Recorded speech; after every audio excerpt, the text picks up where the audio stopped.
Call meeting order. Absolutely. Good afternoon. Mr. Johnson, Here. Mr. Bailey, Present. Mr. Brown, Ms. Herbert, Here. Mr. Brennan, Present. Mr. McDowell, Yes. Mayor Whitmore. Aye. Thank you. Mayor, let's bow our heads.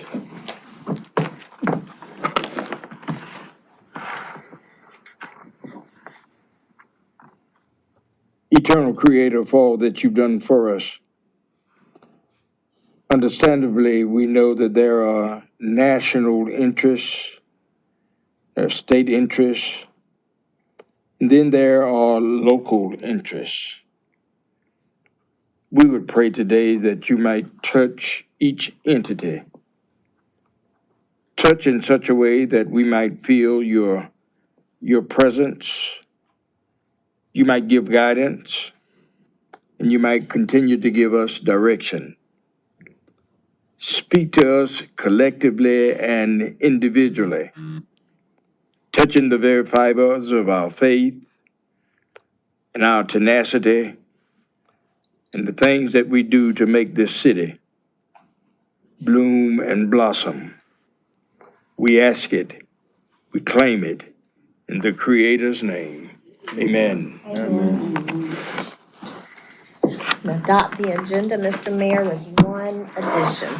I'd like to make a motion, Mr. Mayor, that we amend the agenda by adding the receipt of legal advice relating to pending threat or potential claims pursuant to SC Code Section 30-4-70A2, Washington, D.C., City of Columbia. We got a motion. So move. We got a motion. Is there a second? That was your second, Ed? Yes. Madam Clerk, you read the roll. Mr. Johnson. Aye. Mr. Bailey. Aye. Ms. Herbert. Aye. Mr. Brennan. Yes. Mr. McDowell. Yes. Mayor Whitmore. Aye. Well, thank you all for joining us as we continue down the FY 26-27 budget journey. We've got the proposed budget review continuing today with the general fund and staff.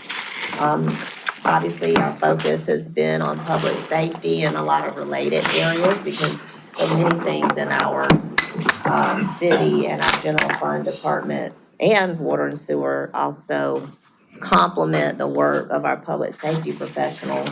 But then we'll also today go over the water and sewer fund, the stormwater fund, the parking fund, and the capital improvement program and wrap up with the budget calendar. So in the last several weeks, we've, through the budget workshops, really presented in depth the public safety priorities. We know that we talked a lot about the growth of our city, this evolution, how we're working towards modeling growth and what that looks like, not only from future revenues we anticipate, but how we continue to work in the gap until we get there and what the costs and expenditures look like. And as we talked about those things, one thing that I think we needed to do probably better, and particularly for newer members of the council, but this seated council, is a little bit of a historical discussion of these same discussions that have happened with prior councils too, to be honest. And I think today, that's some of the information that Missy and those are bringing when she comes in, because I was working on it this weekend and then I had a little mishap. But we do have some of that for you today. And then I've also asked for our assistant city managers, our public safety chiefs, our court director to also provide for you all some of the things that we've done since FY 22-23 to current by way of efficiencies, cuts, trying to work with what we have when it comes to staffing issues, because we know that another thing we want to get to is a true comp and class study or market analysis.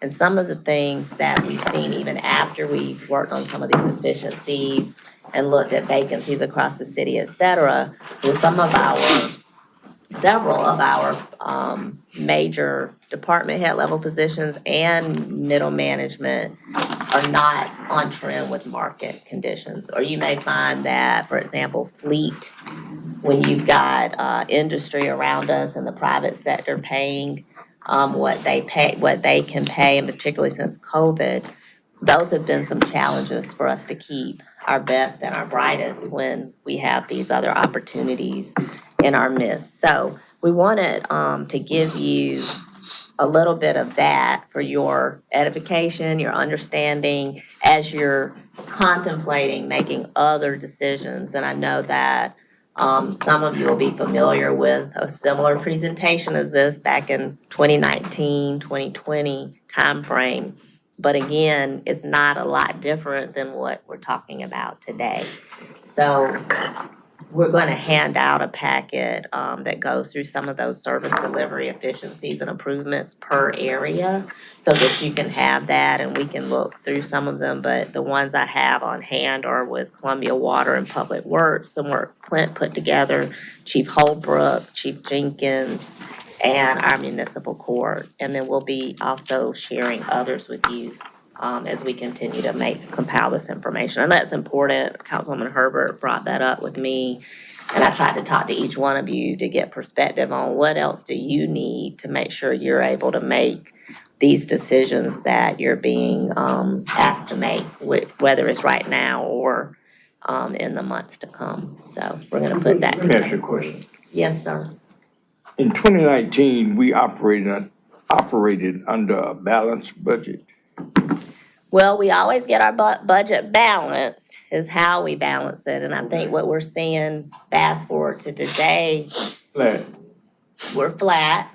But we're also, to be flat, we're utilizing more fund balance than we ever had, like $5 billion. Okay. And we didn't even do that back then. So that's what's becoming more of That's a, the difference, that's the difference. that's a difference to be able to balance. We're Okay. having to grab more funding than what we typically have done in the past. I think that's another reason why we're proposing things like millage increases, but also we're gonna show you a slide from the discussions we've had with you all about the other levers that potentially we need to pull. So this idea of a vacancy tax or fee for the vacant lots, et cetera, across the city that contribute to blight and underdevelopment. The tax exempt properties, if there's a way for us to look at fees for services, because again, we can show some of the presentations from the years past. There's not a lot that's changed legislatively to give us that authority, but it may be that those are just discussions that we can have with some of these entities. Maybe they would voluntarily do something, but that's the work that we need to continue to do. As well as demonstrate to you all and remind of some of the efficiencies, cuts, getting rid of vacant positions, things we've done over time. Yes, ma'am. Yes, Ms. Burke? So I needed clarity on exactly what we mean by flat budget, because I do see where, and this was very helpful, but I could see where the increases are throughout the budgets. And so when you say flat, what does flat mean?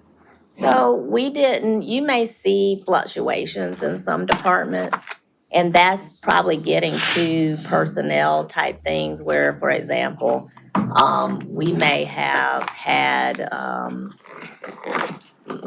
department head level person or a middle management type person where they have another opportunity elsewhere. And so in order to keep them, we've had to look at making some adjustments, or we've changed positions around if we found that from an efficiency standpoint. For example, our assistant city manager role, Pam Benjamin, she's no longer with us, but I didn't hire the assistant city manager role back. Instead, I was holding the funds so that we can look at project managers, using the funding that we may have in a different way. So we may have moved things around in a department, but overall, the budget, it hasn't grown so substantially that we would say that it's, new positions that we've added and that type of thing. But that's why we gave that to you, so we could answer your question more And Ms. specifically. Wilson, I And you should might ask. have to come to the podium now. I don't know why, when I thought flat, Yeah, I it thought means flat like was exactly what was Right. last year. Well, there's we've seen some revenue increases from year over year, so that's helpful too. So I should add the document, and there's a disclaimer at the front page. What you have is what departments have requested, not what we proposed in the budget. So if you compare that to the budget summaries, so we don't have revised budgets yet from departments, so what you have is what their budgets are as they requested. If you look at 25, 26, that's what they've been proposed at now. Is that the last column or is that the second column? Let me make sure before I.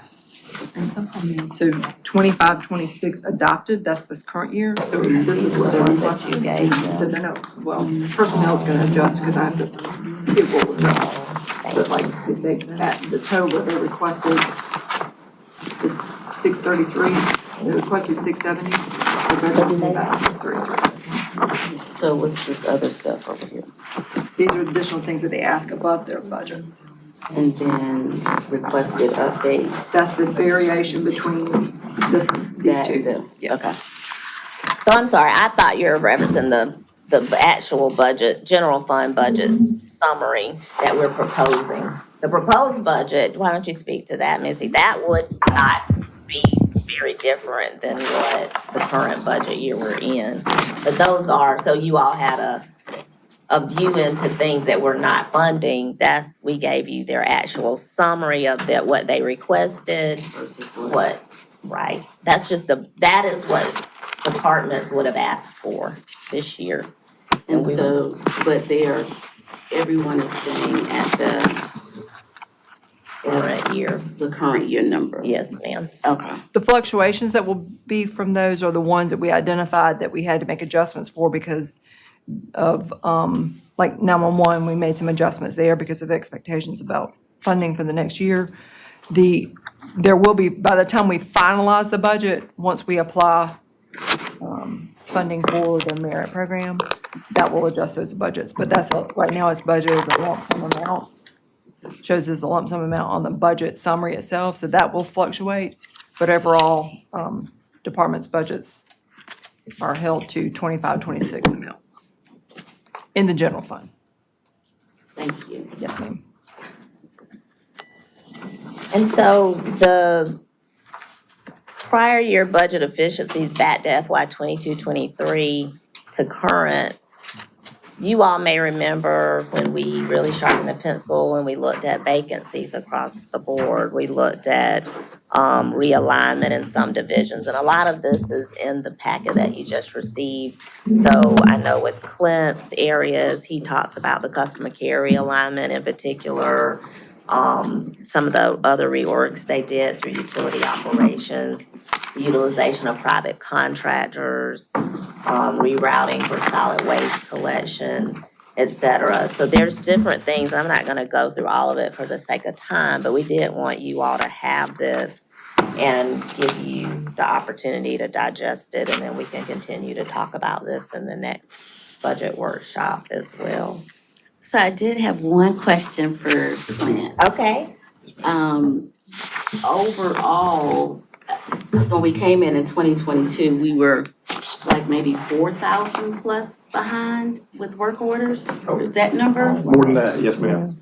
And so where are we now? So we are less than 1,100 now. Okay. 700 to 750 would probably be considered baseline, what comes in every month versus what gets closed out. So we believe by the end of this calendar year, we will be processing everything that comes in within a month. And so that means greatly reduced wait times. We've eaten into that quite a bit. And do you anticipate keeping it as contracting out the services or? Yes, ma'am. I would say a blend. I think our spend with contractors can go down as we've eaten the backlog. We're continuing to eat it as quickly as possible using those contractors. But I do envision, there are some things that contractors can do very efficiently and some things that we can do very efficiently, and we've got a pretty good idea what those are. So, and sometimes after hard freezes, you're just going to need that surge of assistance. So we're trying to balance that out. But I do think within the next 2 years, we'll be able to draw down that contractor spend as we hit that baseline. So the bottom line, Clint, excuse me, just to piggyback on what Ms. Herbert was talking about. The bottom line, several years ago, it was 4,000 plus work orders, right? Yes, sir. When we started, it was 5,000 to 6,000. Yes, sir. I remember that. And now we at 1,100? 1,100, it's less than 1,100, and as we close out the month of May, That I would hope it'll be less than 1,000, we'll see. Yeah, I was gonna ask, Plus what I had in the budget from here. it's gonna decrease during the month of May. Yes, sir. Will probably maintain itself through June and July. I think we'll continue the decrease during the Yes. summer months, and this is all while we're having pretty robust growth and new meter requests. So Okay. we're using contractors to set some of these new meters for us as well, Councilman. It's real positive news to report there. Okay, good, thank you. And Clint, that's all been thank you, Councilwoman. That's a great point too, but you would attribute a lot of it to and things that we want to continue to do through technology as well. But a lot of the work that we've done, talk about how you think we've gotten between the using private contractors too. Yes, ma'am. It's not just the workforce, it's also how we're tracking the work and using the dashboards to see where we are, prioritizing the work.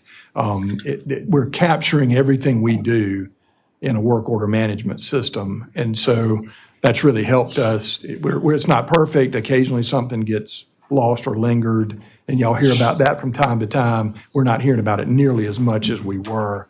And so if we're measuring it, we can manage it. And so we're measuring it, we're managing it, and prioritizing the work and helping to get that done. So it's been a combination of tools and resources. Well, the buzzword several years ago, metal plates were in the road every day, everywhere. They are not now. Not as much, no. They're still, Oh, they're here there. it's a necessary evil of what we do, but not as many, yes, sir. Not as many metal plates, but once upon a time, Yes, sir. the streets were loaded with metal plates. Yes, So sir. I applaud what you're doing to make this issue perhaps go away. I'd love to take the credit. There's a lot of hard work from the men and women that in Columbia Water there and Public Works working really hard to do this. Thank you. Thank you.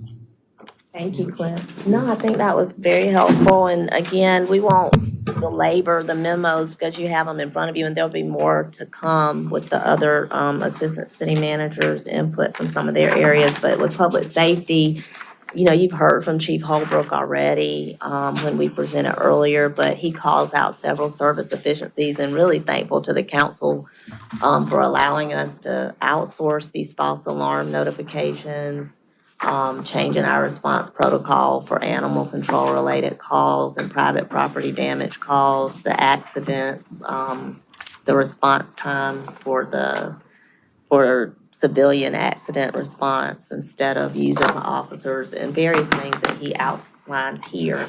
As well as even while doing that, you all were able to help us implement the STEP program for police and fire. So just wanted to highlight a few of those areas, same with fire.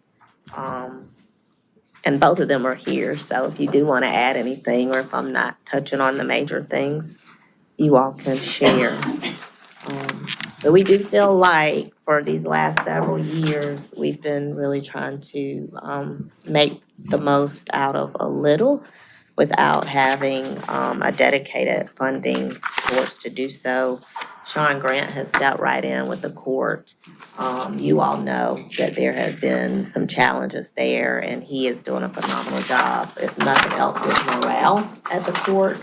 And probably being fully staffed now for the first time in a long time at the court. So I'm very thankful. Collections, but we need court. We do, we need collections, and I don't think Sean is in the room, but he can definitely speak to that as well.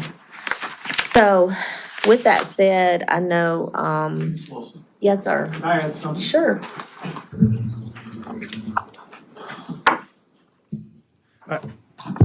Thank you, Ms. Wilson and council. I just want to underscore something, and I know this is obvious to you, but I just think it's worth mentioning again.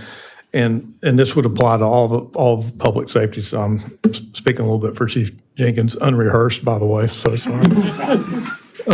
When it comes to annexations, Oh, yeah. so I pulled some stuff just recently because I just thought this was so material to this discussion. But if you look at the last 30 months in particular, 32 properties consisting of 37 residential, 35 commercial. That equates to a little over 2,000 units. So that's both single family and what I would call vertical development downtown. Obviously, that vertical development impacts, that is further impacted by just density and where it's occurring. And we all know where it's occurring, in and around the university, downtown and in the central hub. So these efficiencies that Ms. Wilson just kind of, tallied off, those were out of necessity to free us off to really be available for priority calls for service and to maintain our response times and stuff, which we've done remarkably well doing that. But those are going to be incredibly demanding. They already are, but as we continue to grow, which there's no question we are on a trajectory that's, probably never before been realized in this capital city, but it's going to impact police, fire, and our public works, because those are all require service delivery. On top of that, we've reactivated and invested, what we have in Finley Park, and we're having these phenomenal discussions about Greenway expansion and stuff. Those all require, a public safety element to them to keep our citizens safe. So, and again, on top of that, our demand is not decreasing, it's increasing with being a state capital, and the ask we get literally every week from the State House, from supporting security operations on the property or preparing for what we may have to deal with on our streets and in our streets and neighborhoods as a result of some, hot button topic that's going on top of our concerts, sporting events and festivals and road races. So it's, we have reprogrammed positions where we could to civilianize. I think we've leaned into technology. We're working smarter and more efficiently, but I think we are hitting critical mass. And, our recruiting efforts have gone well, but we know we still battle retention and just retirements. We are experiencing what a lot of public safety sector departments are experiencing, where there's that group of hires back in the COPS grant eras that are now transitioning out through retirement. So we've got to continue to plan for that, and that's something that we deal with all the time. So, Thank you. okay, thank you. Go ahead, Councilman. So on our last agenda, we had the Monticello Road annexation, 800, if I remember that? Or 600? Over 15, 20-year period, yeah. Yeah. So you got a subdivision development there. I would imagine we'll see additional development growth there. So along that corridor. So we were talking about kind of some of the growth that we're seeing here, detailed in this memo, that is more in the downtown core. I'm curious about the strain or potential strain that type of growth that's not contiguous, further down, it kind of stretches the city boundaries, but how that impacts the police department and the resources that we currently have. The mayor, myself, and a few others were talking about Wood Creek and just kind of what that looked like when that was brought online. Took us 20 years. Back then. I'm curious if we see that heading in the opposite direction, kind of towards Fairfield County, what that mean for the police department, for the fire department as well. It's very impactful. If you think about by taking in one parcel a couple of years ago with Lakeshore Apartments, for example, completely changed our southeast region and where they had to, shift operations and be more concentrated. You'll see that you'll see that continue depending on what the use is for that particular property that may be multi-unit. We're seeing a shift in philosophy with the Columbia Housing Authority. I think you all were briefed on that, a month or two ago. They continue to be shrinking, apartment complexes, and, it's a shotgun approach really to relocation of vouchers throughout our city. So that also has some unintended consequences in terms of the rental property and how the rental property is used. And again, that's a whole nother conversation. We've done some neighborhood presentations in the last month that these neighborhoods have been disproportionately impacted with crime and disorder and blight, and a lot of it's related to the density of rental property that's in the neighborhoods. But we're not saying just because they're rentals and housing authority that it increases crime. That's not what we're saying. I would probably say it a little more politically correct, but yeah, it absolutely is impacting us. Yes, we are. Well, I would just say as a person who had a Section 8 voucher, that there was no direct correlation between renting. What's the word? It's another word you use, not correlation, but maybe it's correlation, not causation. I accept that. Go ahead. Yes, ma'am. So you talked about annexation, but to Councilman Johnson's point, going vertical, the density downtown. So I want to make one point, because the last Monticello numbers just said, yeah, there's gonna be this many more calls. What it didn't directly say is it's gonna call for this many more salaried positions. Back to Lake Point, if you had showed us that it would change your whole entire southeastern operation, I think that would have caused us to pause for a minute and really think about, do we need to annex that property? And is it worth the water bill, basically? Yeah. So, I mean, I want to see that. I would love to see that kind of thought and data going forward. I still don't believe it's $225 for all the trash and yard waste and dump fees and everything per household. But that's that's for y'all to put forward for us for consideration. Well, I think it's also important, if you go look at all those annexations, we're going and annexing where we're already providing service. We haven't gone and pioneered, like Wood Creek that pioneered years ago, and we were upside down the day we started, right? And it took us 20 years.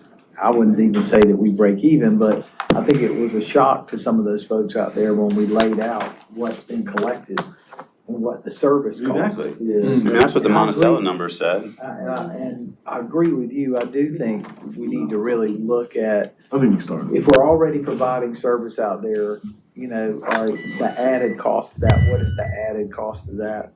But we're still going out there, the truck's still going out there, it's more efficient, right? To pick up more than less if you're driving all the way out there. So I do think, probably tweaking our numbers for the future, but I do agree, if we're annexing in the future, it's either we're already providing service there or we're gobbling up a donut hole. That's And let's try to stay within our boundaries and push for vertical. It's much easier to do 20 stories than it is 20 blocks, right? Well, and I think that's kind of what I wanted to hear too. The difference is, do you see any difference in the type of response that's needed for increased vertical versus increased horizontal? Yes.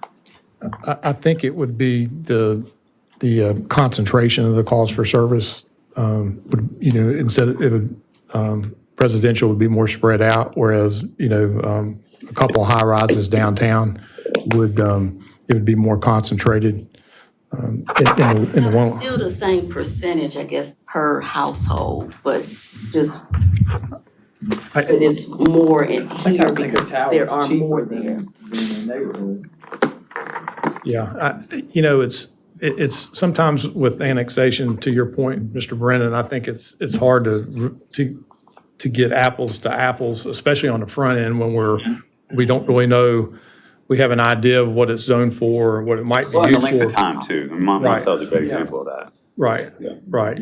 And Ms. Herbert, to your point, I'm certainly not suggesting that the housing authority or public housing is correlated to crime. I think what we see with what we have found track record wise with the rental property and with irresponsible ownership and management of it, when we introduce, yeah, it's really about the property itself and how that property is being used. So if that becomes our housing base, for vouchers, for example, to me, it puts people in oftentimes a compromising position. Which is where, when we talk about annexation and we talk about future building, we need to understand who's operating, what their track record is in operation, how are they building these units?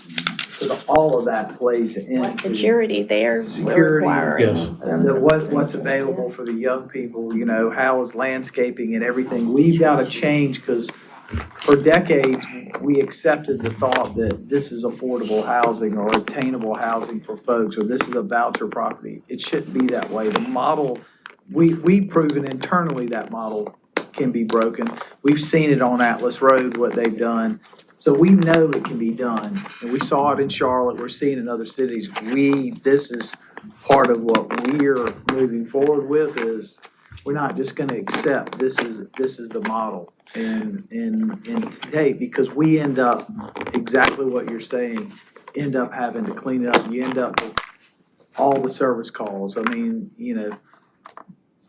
we know what happened at the Colony, but think about what happens today. And part of that is the atmosphere and the ownership and the way they're absent. Even though they have their management team and everything else, they really, and this is where HUD, I think, has failed on the federal level. They don't have the inspectors. They don't go through those properties like they should. So much is being put on us, which also tasks us.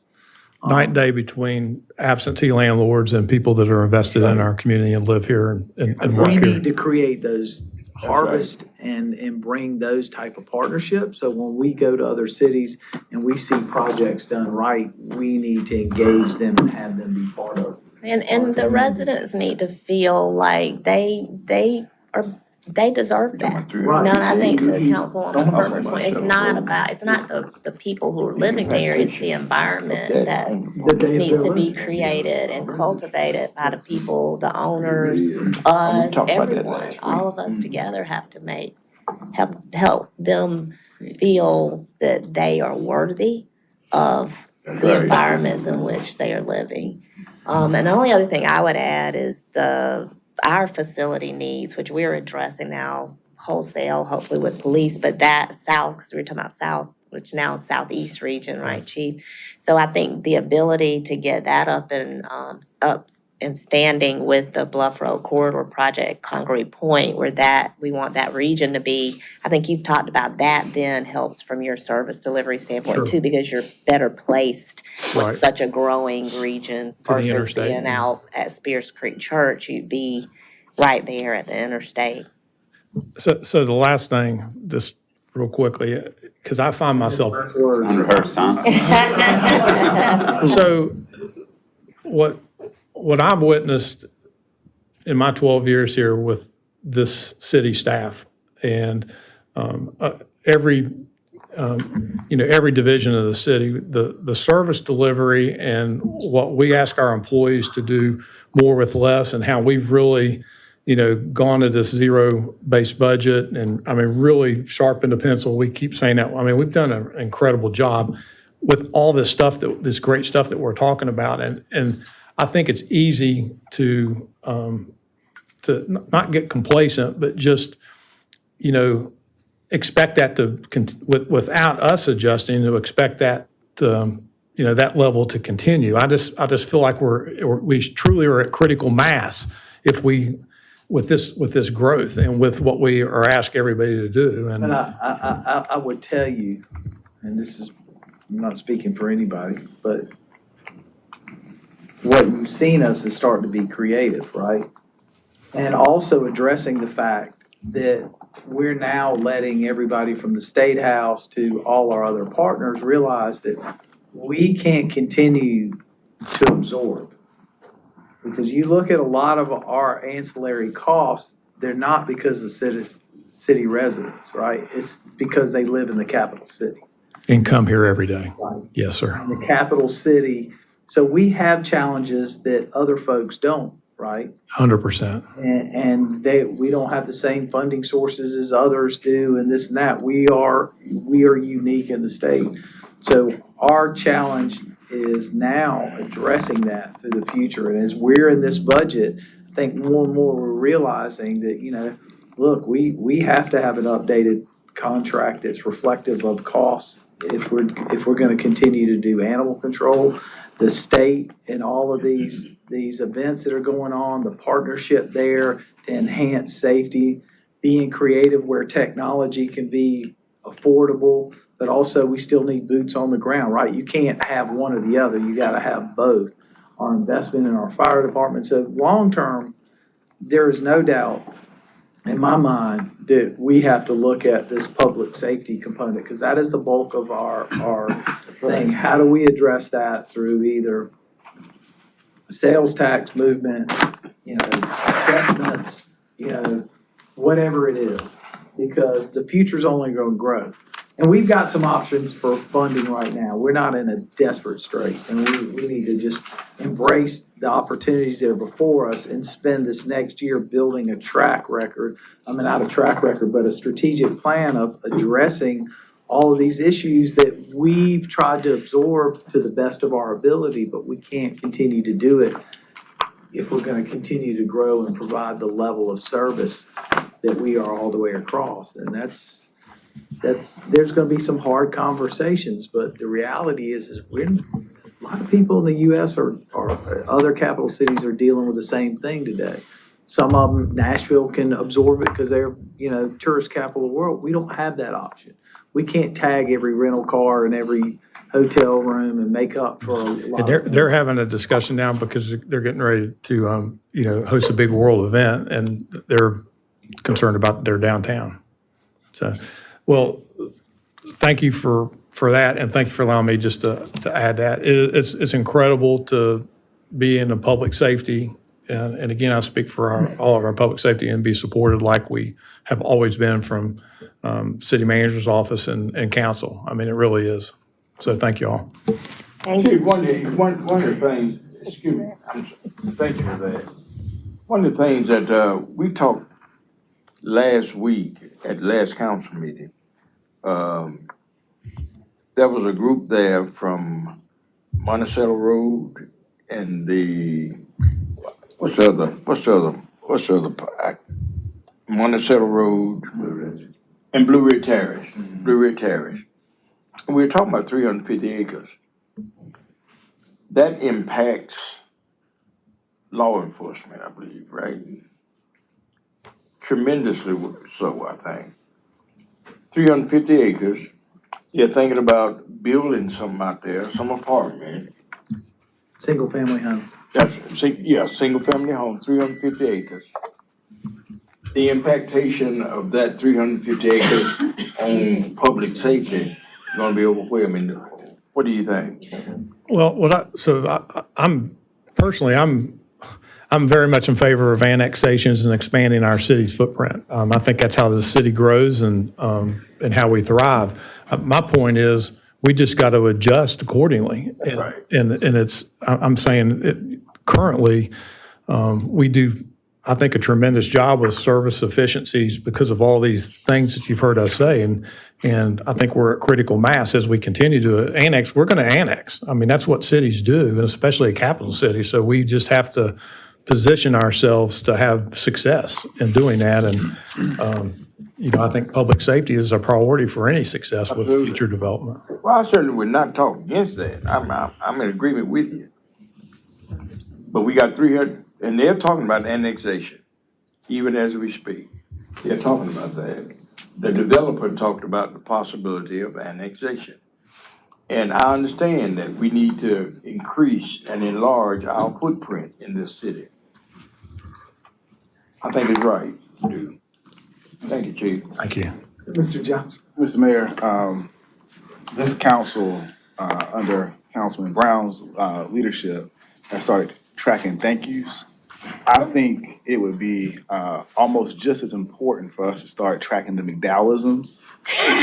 And I want to add, I read the new one down today. I want to add impactation to that list, be first on that list, Mr. Mayor. I told you, he's already gone worldwide. We heard in Korea about a president of a major corporation. He used the word concretize. And I was like, I almost fell off the table. That was either in North or South Korea. It was south. It was south. Well, they can be concretized too. Okay, well, and to the point of the you, Sam. annexations, I I'm really, appreciate that. we're gonna dig deeper, because our planning and development staff does a really great job of just this weekend, Chief, right, pulling numbers, but I think coming up with a template of when you all are getting the annexations to the point of this discussion, you do need the impactation, was that it? Impact of it. So we will try to work on a little bit more depth with that information as they come forward. Wood Creek may be a good example for us to use, since we've kind of been tracking those numbers from years of conversation and break it down. Yeah.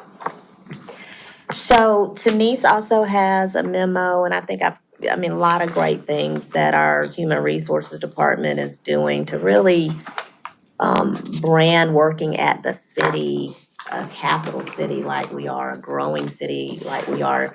I mean, we've got to change our job descriptions, how they come across to people, and they're working on those things as well. And we've talked about these onesie twosies is what I was getting at, because I thought Councilwoman Herbert was noticing probably something that she really wasn't. But that is, if you dig into some of these budgets, where we are along the way making adjustments to keep people or either be more streamlined in how we, someone who is showing a lot of potential, giving them more because they want to do more. That may mean we don't have to have an extra position. So some of those things are happening, but as you do that, sometimes it creates compression, it creates other things with department over department in similar positions. So we do need to dig into our compensation classifications a little bit more, whether or not we can do that. I think we're gonna need some external help to do it. I think we also already know a lot of things, so. We need to make sure that we're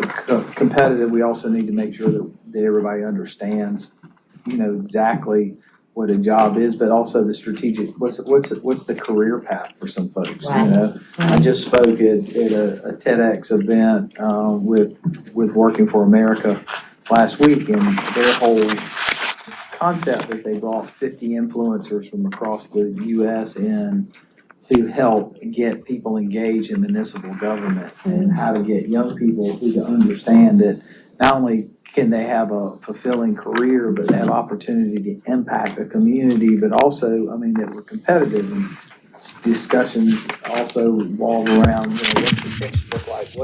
What's my trajectory? Is there an opportunity? And I think internally, over the next year, it'd be good for us to know too, what's our 5-year outlook? We're gonna have this wealth of knowledge that is gonna retire in a period of time, just like the police department's talking about. I think it's a central government era right now. We're gonna see a lot of retirements.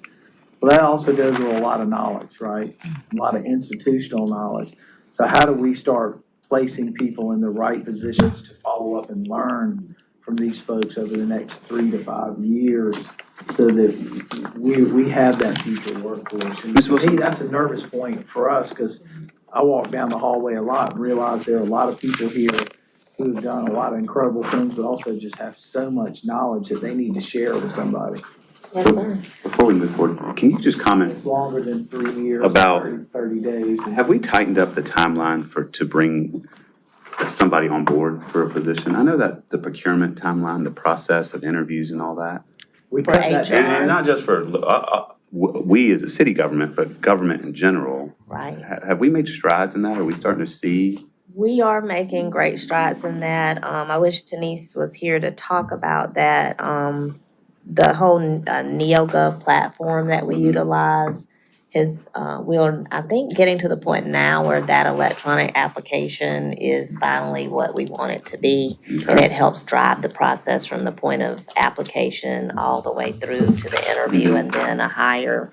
Do you want to speak to that at all? Because this is our assistant city manager for strategic initiatives and efficiencies. Absolutely. So Ms. Wilson mentioned our NeoGov application that HR implemented a couple of years ago for just being able to apply for, and they are rolling out additional modules this month, or in the near future, 2 of them. One is live now, it's a learn management system, so our employees are able to take advantage of shared online learning opportunities, but also to be able to track different learning and certifications and things like that.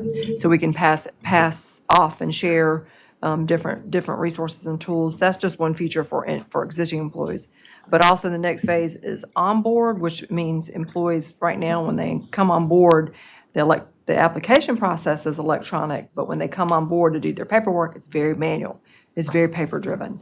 It's a lot of duplication, it's a lot of repetition.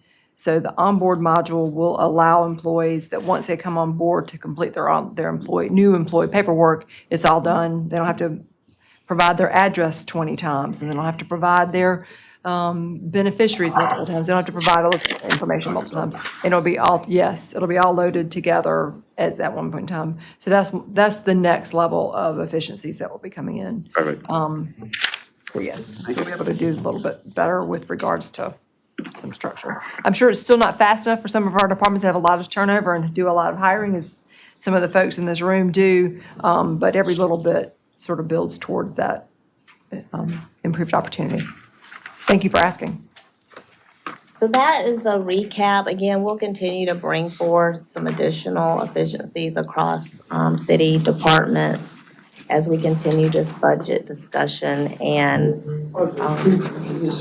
yes, sir. Just where this brings us to, I mean, the question of building up a plan for the future or the long term.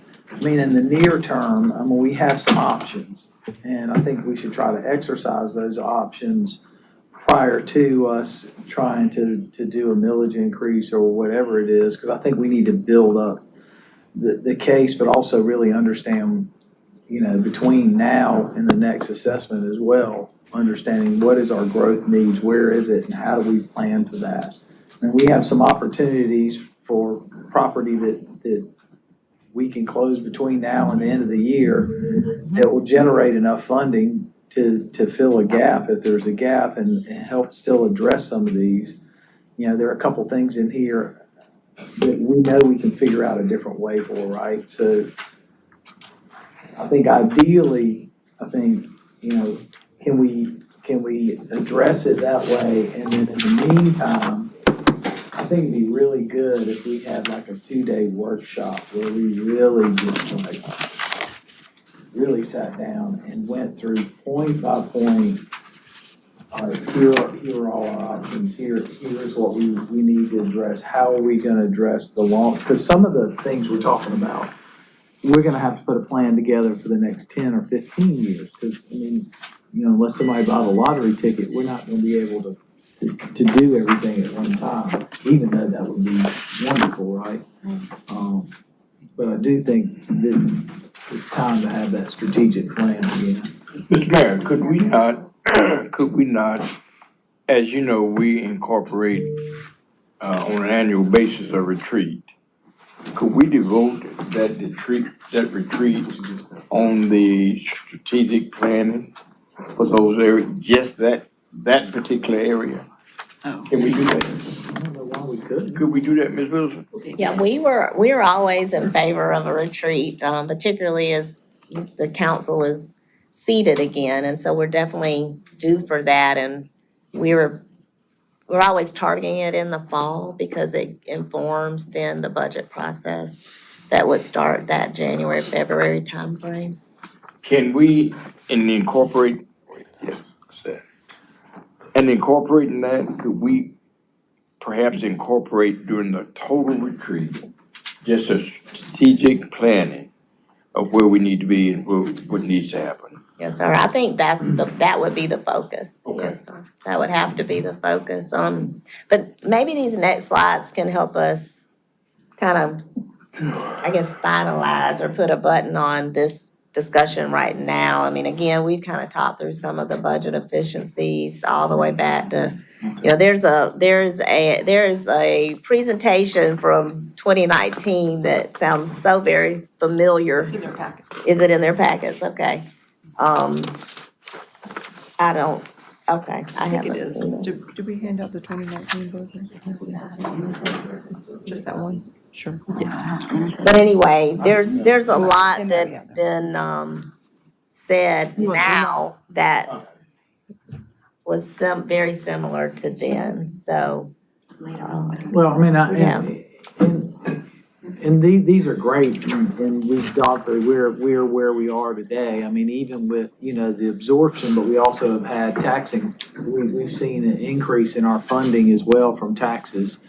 That's why we're at a flat, as you would say, right? So I think the question is now from where we are at the base load, how do we address that? What is our long-term strategy? I mean, I think, one of the things we gotta talk about is long-term, we've gotta get the homeless situation addressed. I mean, we've been having meetings and pushing. I think it's time that we just have a do or die kind of meeting with everybody and, all right, how is this and is this continuum care that they want us to apply for in Washington, as a separate entity, provide enough funding to help absorb that? That's a question we should ask, right? And How likely is that to happen? that's what they keep pushing, and they're telling us because they're recovering funds from other communities that aren't being utilized, which, I mean, today I just can't imagine, right? Also long-term, SCORF, if you look at all that money, I mean, we're the only ones, I should say we're the only ones, but we're the ones who are really utilizing these fundings very efficiently and effectively. So the question becomes, what's there that can address some of that? Because we start peeling off some of these or reducing the amount, it makes a big difference. Because, I mean, we're spending, 3.5 million now, and we started off at 1.5, right? Very true. I think we're doing the things that we have to do there. It's just hard to do in one sweep. We aren't sacrificing service, but I do think we're gonna have to invest in the employees and into the city, just like we have been, to continue to absorb, because at the end of the day, we're in the customer service business, period. That's what we do. But the reason I think we were given, not only the recap, Mayor, but I know at least a few of your colleagues have made the point that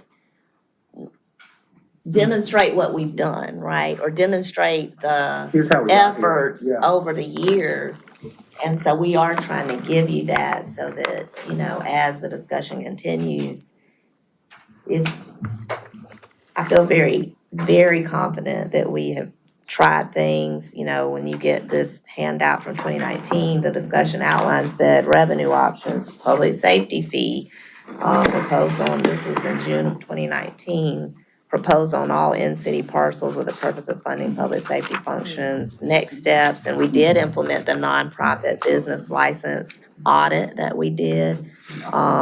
So that was back then, we did that. And so we're just to give y'all this for the historical data, since it's been asked for as, Just like yeah. anything else, over a period of time, just parking, for example, we didn't address it for 20 years. Had we addressed it over a period of time in Incrementally. smaller increments, then it wouldn't have been such pushback, even though we're still in line with Right. our sister cities, right? Correct.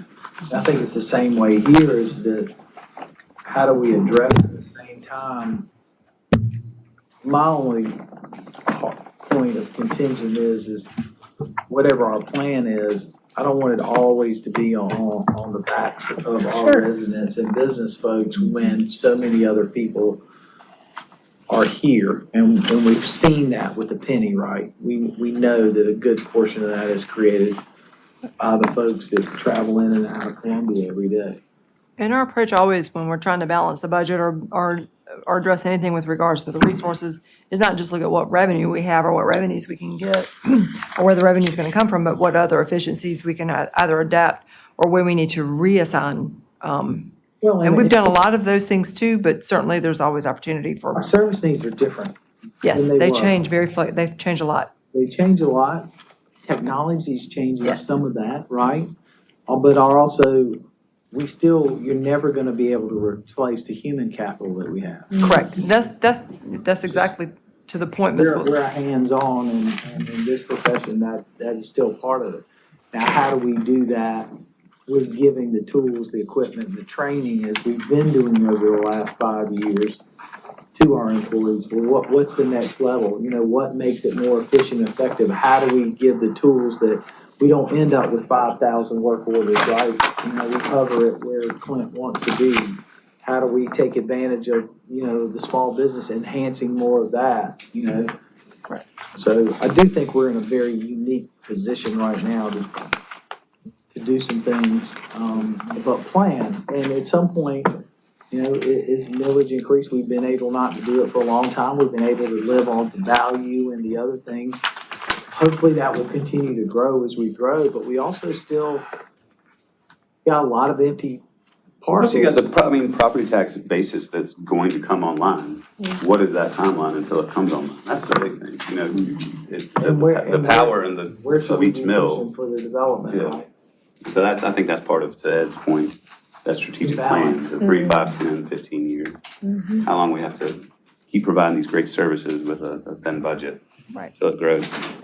And I think that was, some of what we've tried to demonstrate over this workshop, these budget workshops, is the value of our mill has increased and the value that we're generating. We're fortunate that we're actually generating at the level that we generate. Very fortunate. But you couple that with adding more to the overall. Precisely. Yeah. Just too bad we can't be our own county. Moving on. So we've talked about the overview of the public safety needs, the chiefs did a good job today, Clinton, others. A lot of money. And then the levers that you all are getting into again now, you've got the fund gap for these public safety needs in particular that we've sort of focused on. We know there's the uncertainty and legal constraints of fee and fine adjustments that we'll continue to review that. We don't want to continue, it's not sustainable to be utilizing this much fund balance. But then, obviously, we as staff, I understand everything you're talking about. I have to make the recommendation about millage because I do believe that incrementally over time, and I do give our citizens credit for understanding, even though we don't want it to be on their back, so to speak, as Mayor Rickman has said, I do think they get it with all that they also aspire for Columbia to be and the things that we've described that are now, it's just becoming harder and harder to sustain the level of excellence that we want to have year over year with the growth as we deliver services. So we propose the 5 mills, but also simultaneously want to work on the vacant property fee or tax for the blighted vacant lots that are underdeveloped and looking again at a way or ways within legal, barring any legal constraints to address the services that are provided to so many tax exempt organizations. Well, and I think, I still would like us to have a conversation with the assessor's office about when's the last time they had an audit. What does that look like? Are we making sure or not that, but properties change hands a lot and, I think we really gotta understand that, and is that all being assessed correctly? Mayor, are we talking about property assessment, property being assessed, vacant pieces of property? Oh, not only, it's always good to know the vacant, but more of properties mainly in the commercial that have switched from nonprofit to profit, centers, are those? There's been a lot. We all know, we just had a discussion earlier about housing in a neighborhood where churches own a big part of that, right? Well, you know, what mission is that? I mean, sanctuary is one thing, the church property, but when you start having 33 lots or more off the tax rolls, either we need to help them figure out how to put that back publicly, or, you know, or did they rent a shopping center That's right. and started their services there, and now it's an income producing thing? That to me is that's not a church function, right? I'm saying It's not. churches all things, but there's a lot of nonprofits who have bought property and no longer are using it, right? And but even our universities and colleges, is everything look, we know that we had that period where that didn't happen. I mean, we know right there across from the Coliseum. I mean, there was an instance where that building wasn't paying property tax, and we had, it was a private entity in there. I mean, that's not, I mean, it's interesting because there's a real fine line there, but at the same time, it's a line that needs to be addressed. I know at the SEC mayors meeting, one of the mayors was talking about, when they were in college, that one food service ran all the restaurants and everything. Now you've got Chick-fil-A and Starbucks. Well, those are private businesses. Should they be paying condo property tax? That's not a university function. That's a third party function. So there's questions, and I do think that as we're looking for the future, I'm not saying, I mean, that's not gonna solve our problem, right? Right. But it's all the things together that need to be addressed, because we add police service, we add fire service, all the services that we supply around those entities as well. There just has to be a little balance. Some of that was helpful to us, and, after the 2019, when we implemented and utilized a third party to help us with the nonprofit entities that were not paying business licenses, that had business revenue activities going on. To me, if you're So paying those are- salaries and everything else, it's a business. So that was Nonprofit or not.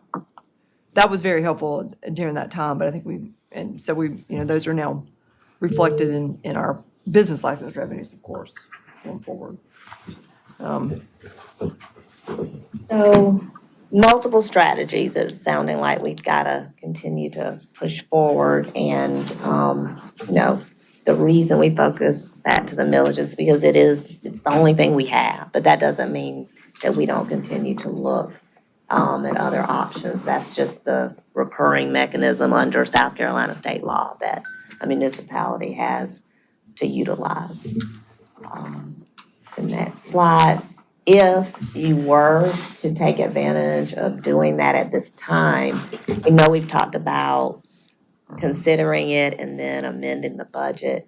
We wanted to make sure, because as we were talking about it and then we looked back at it, we said, the timeline would be so tight to do something like that because of when you have to notice Richland, Lexington counties in order to get the property tax notices out and issued for a January implementation. And so we know how the summer gets. We know after we get the budget passed at the end of June, it would really leave a very compressed time to come back and do an amendment and so forth. So we just want to give you all the information, depending on which route you take. So do you want to talk about that, Missy, Sure. any more specifically? Yes, Ms. Wilson, thank you. One thing we did want to point out, not to cross out of this conversation too much, since today we were going to do special revenues, we would like to be able to bring back those special revenue conversations with you and those presentations at a workshop on June the 9th, which is the day of your next council meeting, and it's also the date of the budget public hearing. That's one option, is June 9th, if we could, up to city council's That is consideration. the only option. Well, June 16th is another council meeting. So these are, you've already seen the hospitality, these special revenue budgets. This would be to hear from those specific agencies and allocations, but it definitely does. It is very beneficial to us and the organizations if those allocations are approved in We June. can It would be. share those recommendations prior to that. Yes, and that's You are another going thing, to? yes. I think it'd We've be given you the good for line us item to estimations, but spend we'll some give you time the committee. The on the committee's in 9th. that. Because in an ideal world, we would vote on that following the second reading. so that it's done by July 1. Okay. So your preference is to do June 16th? I think he said the 9th. Stay on the 9th, okay. All right, we will have all that material for you in advance. You have the line item agency applications now. This would be the committee, and the committees have met, and the committee recommendations will be ready. So we'll have those available for you. Mr. Johnson? I looked at the memo, probably stayed doing, I did my homework. So, looking at the memo, but then also I did, look at this. 2019. This 2019 conversation. And in the memo, it talks about, several discussions where as a council, as a city, we've looked at other revenue generating, conversations. And, in the memo, it talks about, in those conversations, there were several instances where I'm assuming several of the mechanisms were not deemed legal. The city at the time didn't have that authority.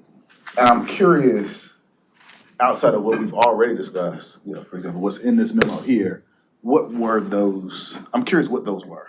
If it was, the conversation around just the nonprofits, if it were- Mainly around the nonprofits was the discussion. Where the legal constraints came into play. Yeah. And I don't know if we have the Bernie Maybank. There was a memo too. It's also 6 years ago. Alleged legal constraints. Yes, Okay. yeah. It's not, I just wanna make sure, I'm right. There was no order or anything on that, right? It's state law. We just, the opinion of the. It was an Up to interpretation. But I also think there were some avenues in there, and folks just didn't have the appetite, but the reality is a fire fee or other things you could do, right? Public safety fee, you could do. Right, we have, the public safety fee was what's not, is probably referenced in your 2019, it was shot down. Yeah. The fire fees, we have fire fees, and we've already adjusted those to where the levels we think we can adjust them. Mr. Mayor, And I think that- who shot down the public safety fee? Who shot that down? Was that like council or was that somebody else? It was a combination, I would say, it was legal advice that we had received, as well as, I don't want to be stepping on any toes up here, but yes, we. Rehash, we just wanted to make sure y'all knew we've tried to have the discussions. I will mean, tell you. yeah. Mr. Bailey, I think two things. One, you're talking about a 7-year-old opinion, right? And the times in the world have changed dramatically, even at the state level. I think the second part to that is I believe this council knows that we've got to make some tough decisions to move forward. We can't keep kicking the can down the road. And there wasn't an appetite there before, and I think there's an appetite to look at it. At the same time, making sure we look at everything, right? And I do think we have a way to deal with this year, but I think we're gonna have to be prepared to do something next year, and we're gonna have these answers to these questions, and we're gonna have to spend the time sharing that with our constituents to say, this is where we are today. This is how we're gonna have to address it, and this is why. That's right. And look at the multi-avenues, because, look, let's say you go up on millage in the next year or so, but then you have an opportunity in a couple of years for a public safety penny, right? Then you could repeal the other. I'm gonna finish that. So I do want to point out, so if June 9th, we'll bring back special revenue, you'll have your materials in advance. June 9th is the budget public hearing and first reading. June 16th is your second council meeting of the month, and that will be the second and final approval. Of course, our fiscal year starts July 1st. And the rest, maybe a little, and the rest is just referring to when notices are, our deadline to submit information to the counties with our millage rate is August 31st. Mr. Mayor, to your point, if there is a mill increase and then a retraction, which would be that we get our hands on other revenue sources. The growth in the mills in general, so if you retract the mills and then the mill in 5 years. In five years, yeah, 5 or if mills not. won't mean the same, right? Yeah. So maybe that stays your baseline, but you're not looking for a future increase because the rest of it is lifted up, right? And I think that's a Projects. huge calculation we'd like to see as far as projections You know, the 2 to 3 year approach, temporary approach. Once we really start seeing onboarding of all these new large investment properties, what that shakes out to. We can balance that between growth and just what the mills bring in, and then also to counter that with also the growth. You know, there's operating costs that don't go away, of course. Right, But but I there's think also showing that capital math that is to the one time. public Right. can only help. Yes. And we tried to the questions that were asked as we started our first series of budget workshops on public safety and the needs, we tried to equate what 5 mills could do as an option A, but then you know, there are other options as well that we know we're not there. Right. But as we could get to the point, and the next slide will show, but this is what we would want to get done. So again, for option A, if it is not via 5 mills, we still make the case that we need to get this funding somehow to begin to work on these public safety related issues in particular. And so I think we're gonna talk about some other It'd be great to funding know what options to do that. Our capital needs, all right, you know, we have an estimate, right, of what we think fire stations over a period of time, right? Well, what else do we need out of that? What else? You know, we've talked about courthouse, we talked about animal Parks and Rec. parks and rec. What does that look like on a global scale for the next 5, 10, 15 years? Strategic plan in this. Well, not only from a strategic, but I do think there may be other ways to do things that we need to be thinking about, you know? We haven't explored, and we really need to talk to the state about, you know, how you could set up a true a public-private partnership, because there are some long-term investors who have lower return needs that may be better for us in the long term, or even the short term, to build with in a longer scale. We haven't had the ability to look at that, but I think it'd be great to look at it, because the reality is somebody's gonna make an investment of $50 million, they'd rather make $100 million or $200 million or $300 million, because it costs them the same amount to put the deal together, right? So what does that look like? And I'm just, this is, I think, one of the things we just have to say, we run that trap, and it'd be interesting to see what those numbers would look like and How we can afford to be a part of it, Yeah. whether it's a lease, whether it's, yeah. Right, capital lease Yeah. program. I mean, look, the feds built almost every one of the FBI building here, NOAA, power plants. I mean, the list goes on and on and on. They've been doing it for years. And part of the thing is recapitalizing those buildings at the time is built into the lease structure. I think, yes, we will look at those things with more, we're just gonna look at them again. Looking back at Jeff, because he and I talk, I don't want you to think we don't talk about these No, I things, think because y'all we do, but I'd do. love but to we know what gotta- the number is. Yeah. What would it be, if we had Yeah, a yes, sir. sponsor, Absolutely. and, you know, they're like, you know what, over the next 10 years, we'll do $350 million worth of deals with you guys, then you know what you got, right? We will dig into it with Well, even more depth. I think when we haven't brought those things, just being fully transparent, is because the numbers we've seen don't necessarily Fit in the general budget. justify, right, or they don't justify, or, there's nothing any, more lucrative from the standpoint of the debt service model that we already utilize with our bonding professionals we have right now. And I mean, Jeff can speak to that better, because It's I not just ask the him bond. that all the time. But I think we gotta remember is that when we look at things, sometimes we forget that a third party is gonna save money just on their process from an RFP standpoint, their thing, because they don't have to go through, there's additional costs when you do business like we do. I mean, it's a stated fact, I mean, we all know it, it costs us more than it does the others, but is there an opportunity to leverage some of that stuff out? That's what we just need to know. It's not a be-all, end-all, but could there be an opportunity? And some of the investments that are going on in the US right now, especially from some of the sovereign funds that are out there, these folks look for smaller returns over a long period of time. Would that balance out? And that's the question.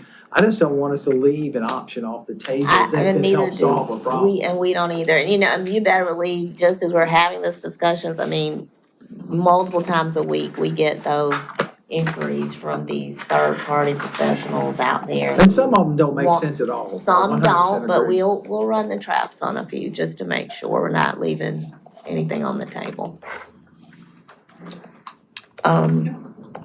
And the fire fee, I know Mr. Brennan and I had talked about this a little bit, just so we're clear on that.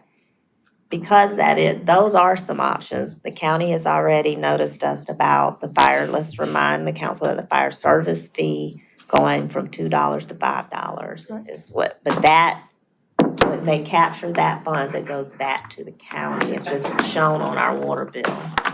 And then the fire millage, taking it to their cap. We would see the fair share of that broken out. Right, that will come, that's collected by the county, that's administered, proven, everything's done by the county. We just receive the revenues for that. And that's already reflected in these revenues. And is there any other fire outside of like the insurance type stuff? Fire hydrant fees that we already, we're collecting those as well. It could be increased, but that's not something we suggested. I'm just putting it all on the table, the things that are at our disposal to do. What is, yeah, it always comes a question, what is the shortfall? In what? And, I mean, from the discussions with the county, the one thing I just, what is the shortfall that needs to come to that? Because I know they want to add the roll-off, but is somebody put a number to it, right? The shortfall on the county, what the county is needing for the county operations, or the shortfall for what the city needs for the city? Well, it's not necessarily City and the operations county- based, is it? I mean, it's heavy on capital and real estate. Capital, right? City and the Yeah. county's needs are, I think, different with the stations, if I'm speaking correctly, but yeah, it's more capital and our capital is, obviously with some facility maintenance and expansions, but also to equipment, like more equipment type needs. The county, of course, has a lot more station needs and new stations as well. The dollar amount is summarized in the information the fire department's provided. We can capture that again for you. Yes, Ms. Herbert. Oh, really? Quick question, municipal court debt service, please forgive me.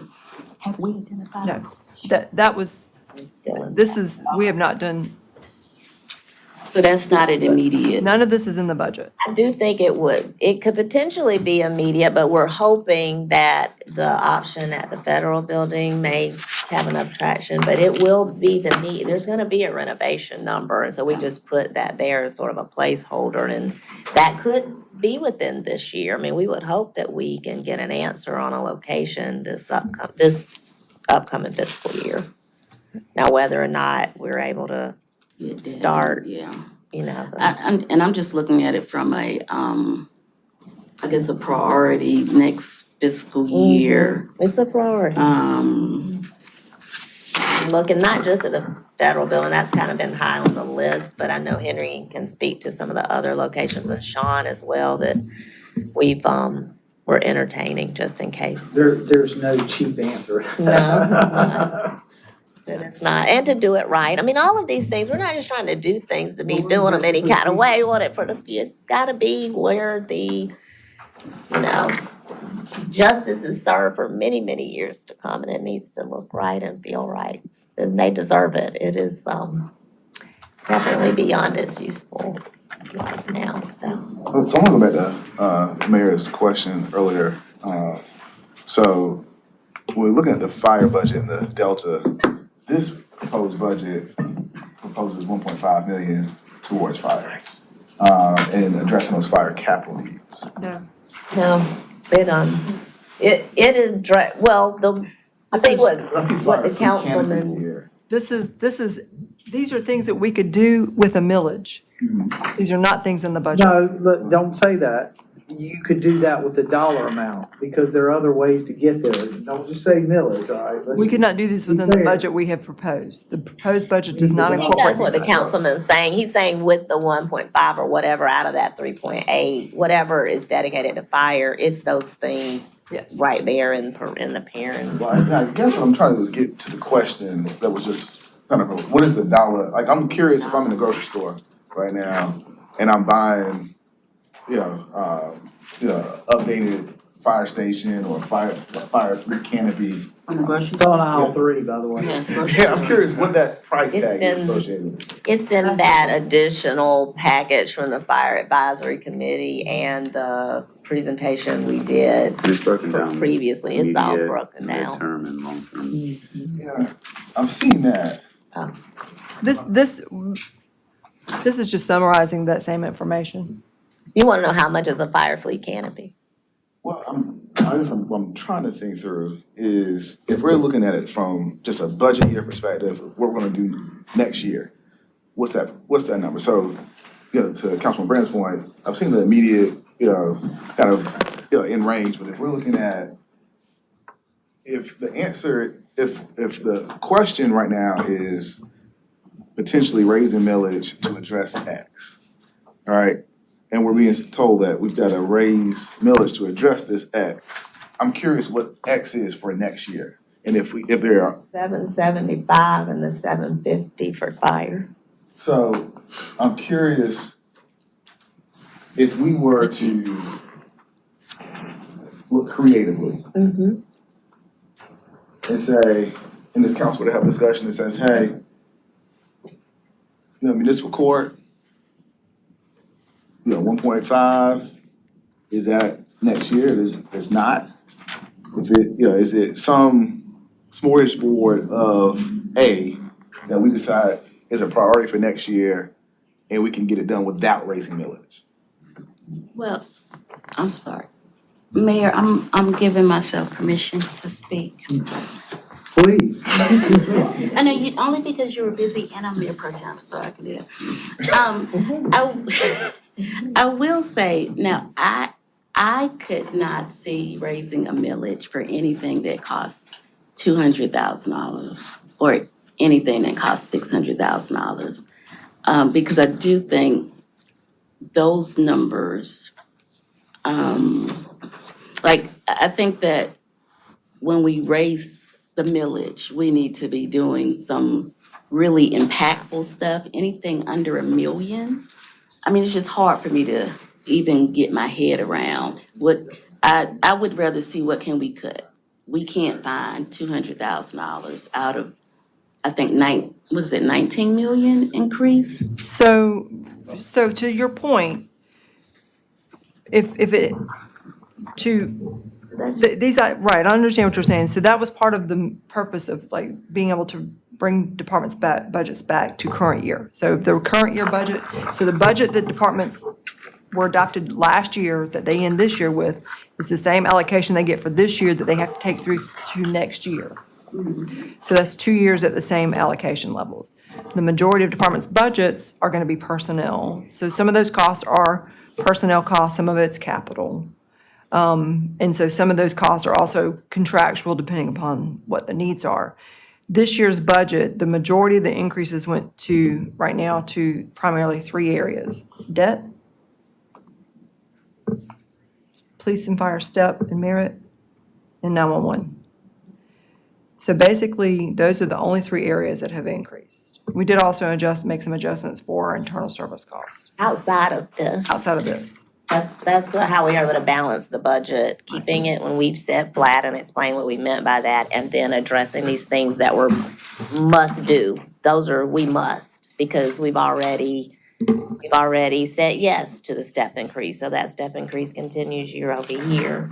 We have to address debt service and the 911 situation, we're talking about that, so we have to account for that, where we land on it. So we pick these things, I think, Councilwoman, because we've heard a lot about and emphasis, and we do believe that neighborhood beautification and litter control expanded is a direct correlation with public safety, and we think we could stand that up with this, knock that out, and move on, just turn the corner on that. And because you all continue to raise that year over year about doing more. And then as far as fire, we were trying to identify some of the low-hanging fruit to just get started. I think that overall assessment about which facilities in year 1 and year 2 and year 3, those things are in those documents you have, as well as hopefully walking together with the county on their increases that they're saying they're making towards fire improvements. And then finally, we absolutely have gotta have a plan with municipal court, because we're coming out of that building one way or the other, and those folks are gonna have to go somewhere at Justice Square. So So, that was the thought process. so I'm looking at the general fund summary, adopted 25-26 versus proposed 26-27. And it says total general fund plus transfers, we're going from 183 to 203, which is 19 million. Yes, ma'am. Can we get a breakdown of how we have utilized the 19 million? So let me clarify, go back up to the part that says revenue. So our actual growth in revenue is 8 million. Right. The transfers in, 11 million of that, the increased 11 million too, that's borrowed funds, those are capital lease proceeds. So those only, Oh, okay. so that only happens if we borrow the funds. If we, or we have already. We have not yet. So this is anticipation of issuing a new capital lease program. The current year in 25-26, we had to scale back. We go back. So one of the things that we've mentioned is in the current year, the 25-26 year, we absorbed $10 million, a net of $10 million in expanded and new programs that had previously been funded with one-time monies. Okay. In order to also make Just that. now, that's just hitting at the end of this Right. fiscal year. Right, this in this year, the current fiscal year. One of the things that we also had to do to be able to balance the current year budget was scale back our capital lease program. We normally fund anywhere from 9 to 15 million. We did not budget for the additional debt beyond being able to issue a $4 million capital lease. So if you'll notice our capital lease, where it says from capital lease proceeds, it goes from 4 million to 15. Those are all borrowed funds that will go towards a 15 mil capital lease program. So in essence, of that 19 million, 8 million of it is actual new growth in revenues. And Okay. then if you come down to departments, proposed department increases, that's $5 million. 2.5 million of that is for police and fire step and the employee merit.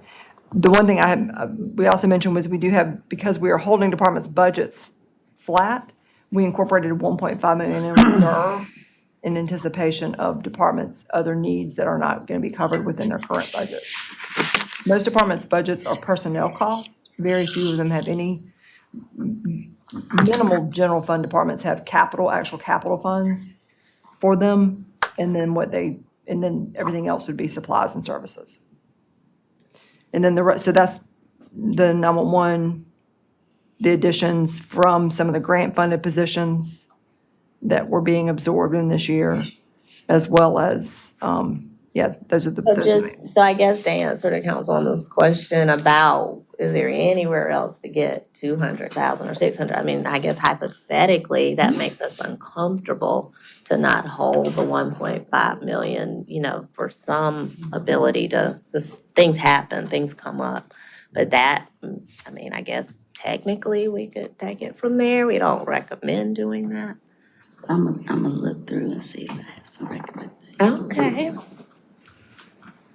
And then the other part of Of course, I the had other. it somewhere, but I can't find it. We love Trying to that. No, there's so many things that we would wanna do, like the facade program. I get that question a lot about when are we gonna do facade again? I forgot the We other. got the community promotions. We have a little bit, line, yeah, we have just a some in there. little bit. The other addition is the increase in the per diem, the jail per diem. That $500,000, yeah. And then the 600, and then How the can we debt, forget that? and then the rest of the increases in debt service for the issuance of the 2025 IPRB. Maybe. Which, I still would like to see the numbers from the jail and understand who's all paying. So I don't know how all county residents could be paying for part of it and then have to be billed separately from the rest of it. And I do think we need to ask that question, because I'm really not clear and never have gotten a clear answer. And, I think before we pay an additional $40 a person or whatever it is, I think we're owed that answer. Well, I'm also curious the rationale behind the increase long term. Like, I think you go back to the reality of how it started. All the county taxpayers pay for it, well, all and entities. given some of the challenges that I know that they've had there, I would imagine they're probably in very similar conversations that we're having. I mean, we know I mean, that. if they're billing for then, okay, then we're all paying the added fee, but if it's not, then I think we need to understand that what's equitable. I mean, it's kind of a little bit of double taxation. We've had the same thoughts and Well, conversations. a lot of times discussions get raw for you charge more for the, well, we're the only provider, right? And it's outside of our scope. We're providing water as a service. They're the only The jail. taxpayers didn't pay for the system being built, right? And we also took over some of their systems, right? Over a period of time. So I do think that, it is important because that's a significant amount increase. It is, yes. Okay, so I think, I don't know if we just want to recap sort of where we, So are we going to attempt to use potential funding and selling these parcels that we have available that could be done before the end of the year to address this need as we try to figure this out? Because even near term is not gonna happen in the next 60 days. So we have that on your executive session agenda today. Yes, sir. It's a bridge model, working in the gap, so a bridge to get to the long-term solution.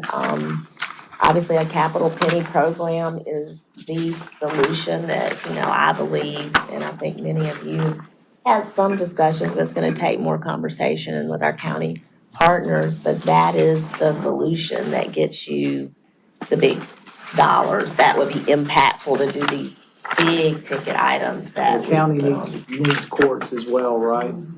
Public stations. safety stations, their growth is growing. I mean, look, we haven't even begun to feel the effects as we learned the other day in that chamber meeting of Scout. We heard exactly the growth that's gonna come with that. The other companies, everything from fire to police to public works to investment in our roads. The beauty part, we have the penny for the road, which helps with some of the sidewalks, our road program, but it doesn't. Still gotta figure out how we use it to address the state road issue. Fastest growing population in the country. I think it's going to require people that were in that room to really understand this. And I think that was a great exercise, and I'm really glad that the chamber's gotten involved with the futurists and bringing everyone together.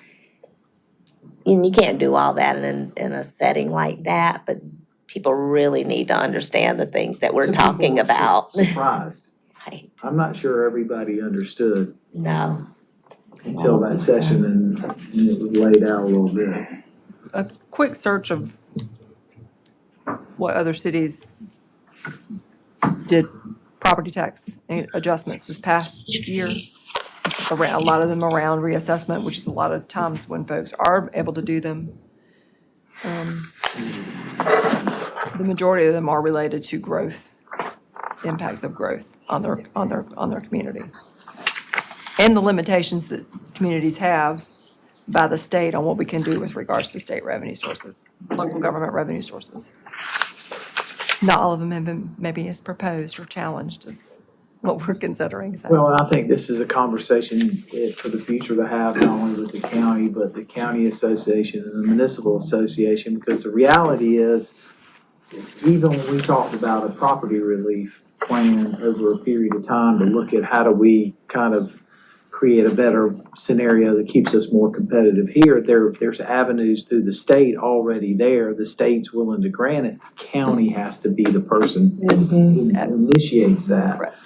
So as we're looking long-term, I mean, this is gonna be an important conversation to have with, because that model would not require every county to do it. It'd be up to the county to decide. Right. And I think that's important because some counties, they don't, I mean, the coastal counties don't need what we need, right? Right, But Marion exactly. County would love to have the opportunity to do what we're doing, right? And the legislature did add a new penny tax option 4 or 5 years ago.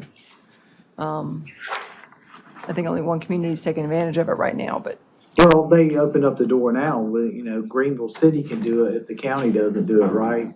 But if you already have one, you can't do it as a city. That's what passed, which I wish they would have amended it and allowed us to do our own.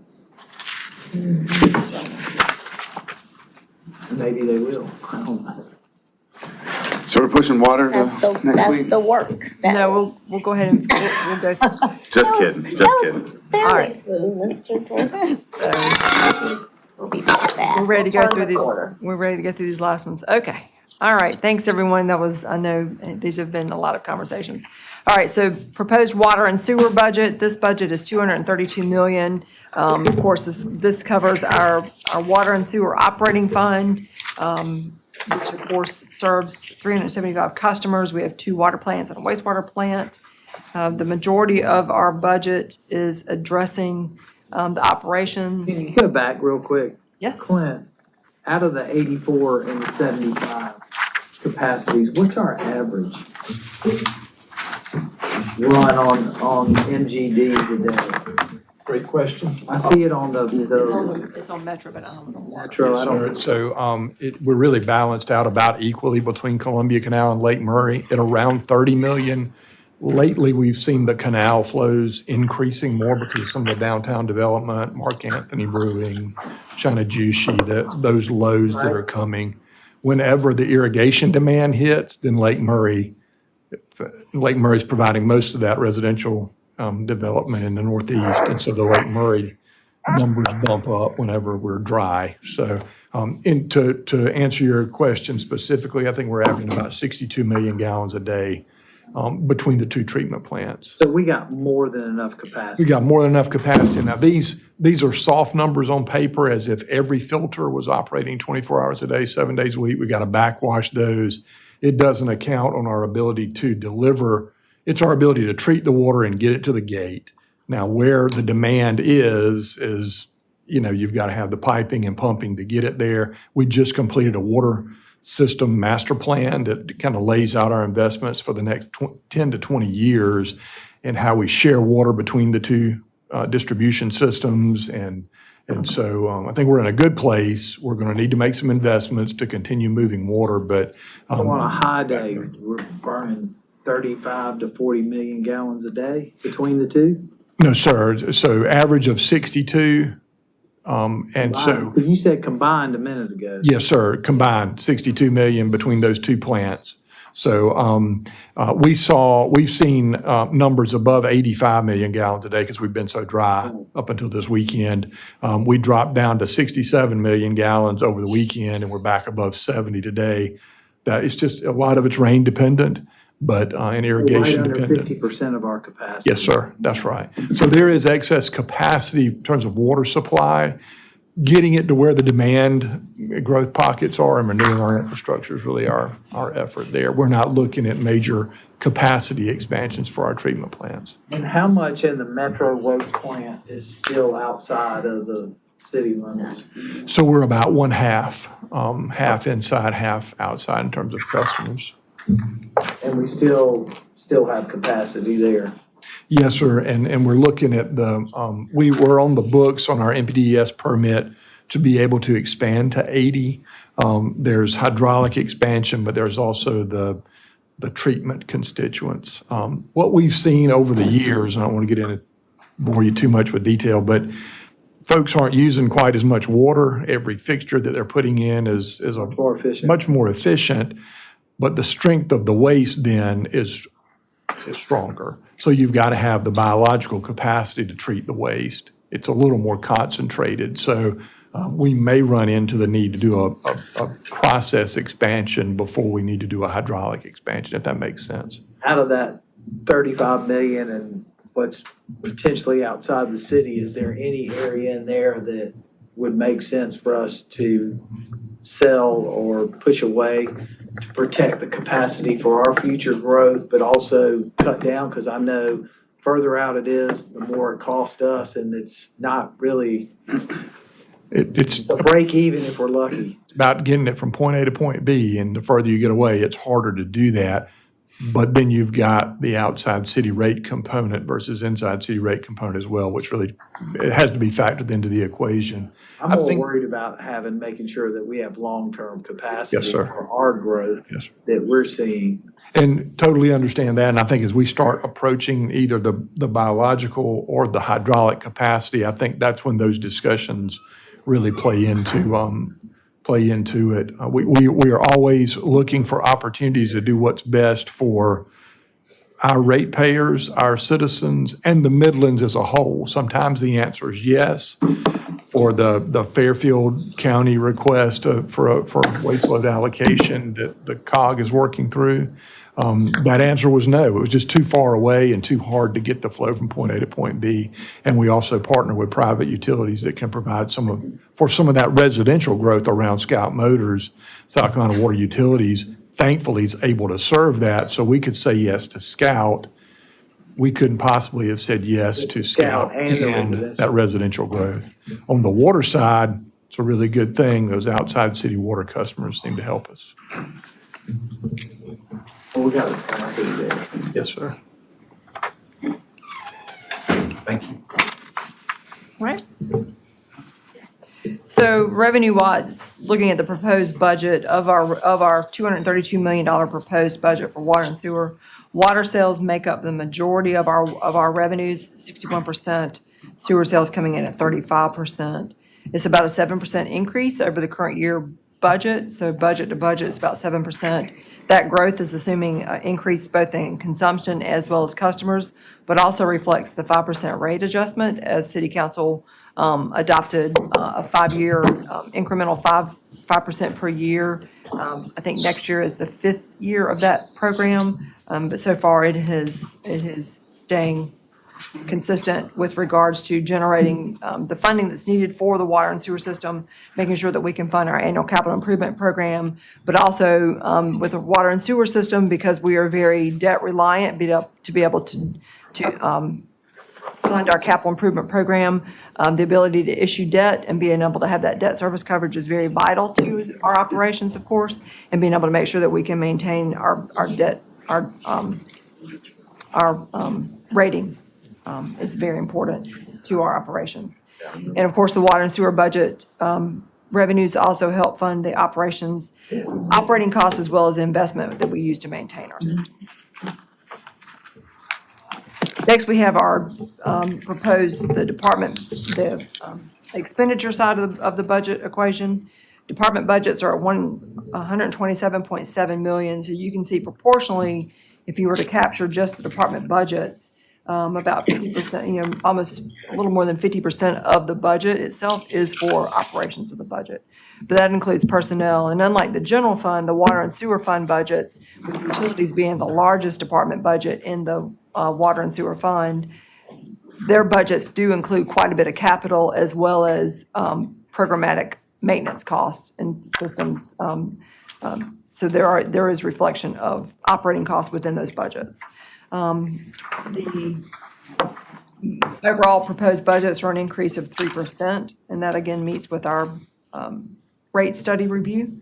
Our debt service is at $61 million. That's an increase of 4.7 or 9%, and that debt coverages is for both our existing debt schedules as well as proposed debt we'll issue in the coming year. Transfer to the Water and Sewer Capital Improvement Program reflects $24 million in cash. That's cash funded towards our $93 million CIP. That is a $5 million increase, a $6 million increase over the current year. Not $5 million over the current year cash funded portion of the capital program. The transfers to the general fund is proposed at the same current year level for indirect costs of $7.2 million, and internal service fund is budgeted at 5.3. That's an increase of about $326,000. Again, proportionally, you can see utilities budget is by far the largest operating budget out of the water and sewer system.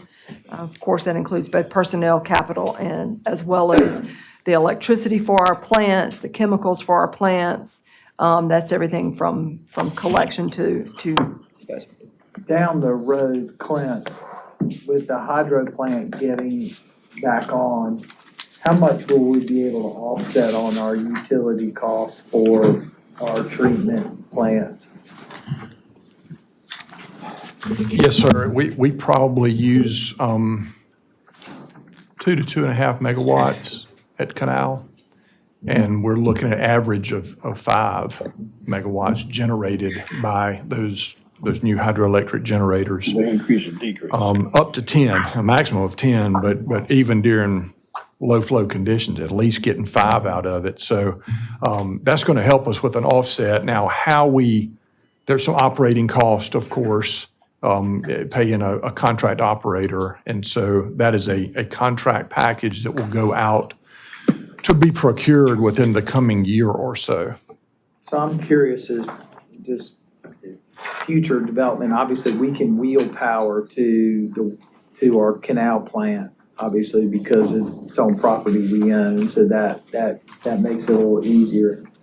We also own, obviously, Adventure and the other. Is there something else that we could do that's connected to that we could use somehow?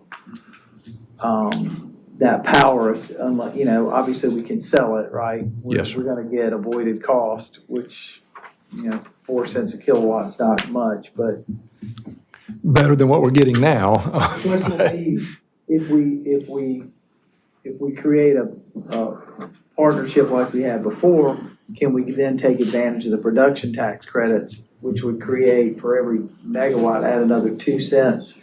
That creates some real revenue. Yes, sir. And I think all those things are on the table, Mayor.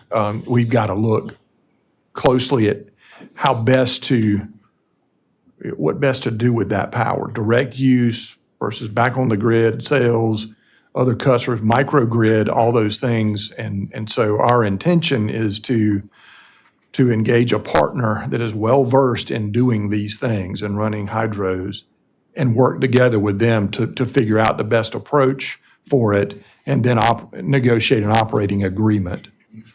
Because if there could be other components than just operating the canal and hydro system. There could be a microgrid component to it. Well, and that becomes a really good question about, it's microgrid, do we have, fuel cells attached to that as well, powering that energy at different places? Could this be something that, as we look at the university and projects with the Korean Power Company on energy efficiency, how that ties in, could that be utilized in different places? Can some of it be stored for emergency purposes, with partnerships like new? I mean, I'm wondering if our police department, our Laurel Street could be connected. It comes right off the canal.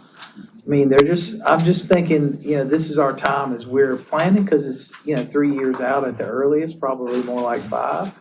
But if we've got a plan, I mean, that could be, you take 2.5 megawatts off, you probably save $3 million, right? It helps. Yeah. So what are we talking about?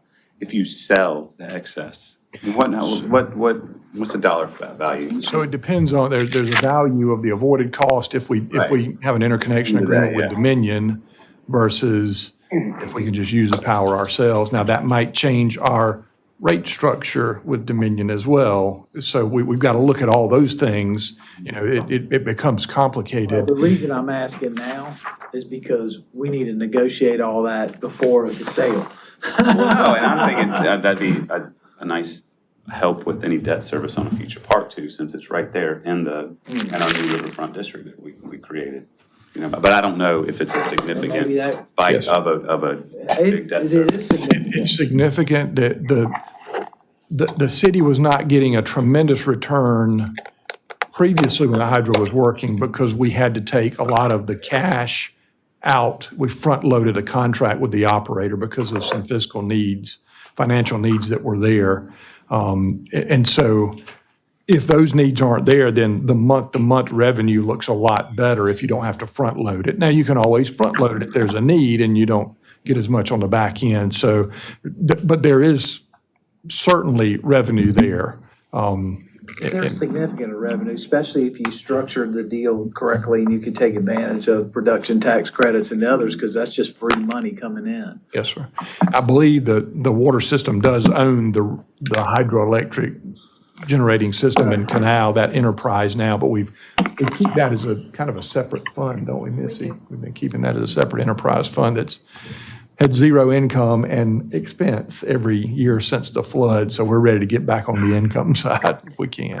But I do think because of the situation we're in today, over the next 12 to 18 months with the purchase of Dominion, we should try to structure that while the folks who believe in Columbia are in charge. Yes, sir. It's a good opportunity for us, for sure. But figuring out the different points where we could utilize that. No, great. It is an opportunity. I'll say that, one that we look forward to embracing.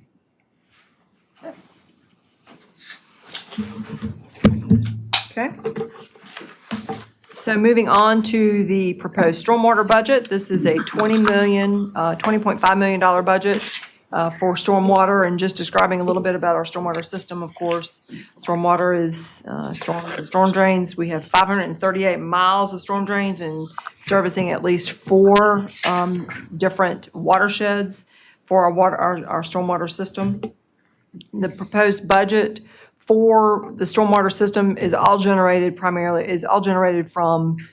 the stormwater fee paid by city residents only. It's only a city program. We did not up that fee, did we? No, sir, this year it is not increased. We are doing a rate review of our stormwater system to validate the revenues that we generate and the ability to issue the additional debt needed to complete not complete, but to fund our next allocation of capital projects. Clint spoke to that, as the Assistant City Manager Shealy spoke to that earlier today as well. So the total budget and revenues is $20.5 million, of which 18.6 is generated exactly from the fees. The rest of that comes from some interest earnings that we currently have. That is about the water and sewer system revenues are relatively flat, pretty much because it's just there's no consumption base, it is a flat fee. So it only changes as we add new properties and new billable units to that. Expenditure-wise, the proposed budget is, of course, the same, $20.5 million. And of that budget, $8.8 million is for the operating budgets. Operating budget include the engineering department. Public Works is a large portion of that. Again, like water and sewer, since this is an enterprise fund, the budgets include both personnel as well as operating costs, of which a lot of that is capital cost. And that is primarily the Public Works Department with the equipment and different services provided there. Of course, also too, there is debt service of $2.9 million. That's an increase of 16.7, which of course covers our existing debt. Capital improvement program is $6 million in this coming year. That is a little bit less than what we budgeted for in the current year, but it will be addressing the stormwater capital improvement program. And indirect cost of 623 is the same as the current year. You can see that Public Works budget is the largest portion of, is the largest operating budget. The largest expense out of the water and sewer, or actually transfer rather, would be the use of the cash-funded portion of the capital improvement program. When you say cash funded, it goes and it sits in an account until the project starts and the pay apps come in and everything? It's just, it's part of our, So what do we do with the interest? the interest is, that's part of our revenue stream, That's part of the in cash, the cash cash accounts interest is our part of the. cash and investments. We use, those funds, revenues come back into the system. How much is it this year? 9% of the. Not, the budgetary wise, Like $2 million? yes, roughly 2 million. And that dwindles as we've been spending cash. Gotcha. Yeah. Perfect, thanks. And of course, market fluctuations also impact that. If Jeff wants to add any. You're good. Okay. All right, moving on to parking system. The proposed parking fund budget is 16.4 million. Just looking a little bit at a summary of our parking system. Of course, the majority of the parking fund revenue comes from the parking system itself, with meters and our parking decks and lots being the largest sources of revenue for our system. Parking, that would be parking meters paid, not just the non-moving violations, or otherwise known as the parking tickets that Missy, that we issue. Yes, can I sir? go back for just 1 second? Of course. Talk to me a little bit about the CIP program. Okay, well, if you're interested in the capital improvement program, right after this one, we will go through the All right. capital improvement program. Sounds good, okay. Does that work? Okay, all right, then we can do that. The parking fund revenues is an increase of 28% over the current year. This year reflects the full year of those rate adjustments that were adopted a year ago. So that you're seeing that in this current year budget. The other sources is interest earnings, so $479,000 in interest earnings are included in this budget. And I want to definitely get to Councilman McDowell's question. I wanted Henry to introduce our Yes. newest team member with parking. This is an important team member. Elle is doing a great job as we're moving forward with a lot of improvements. And to have that customer-friendly approach that they're doing, and to have all of the right people at the table, which Henry was reminded me of part of our discussion earlier on how we landed with such a great hire.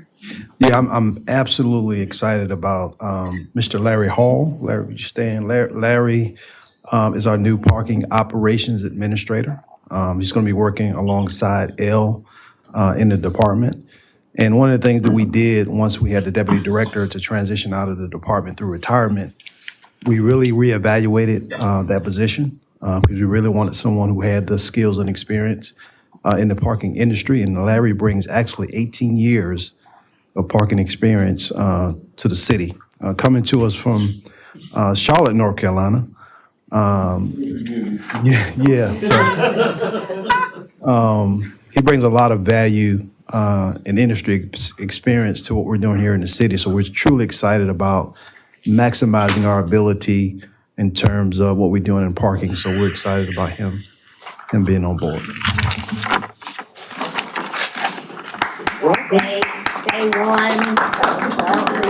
Day one in the budget discussion.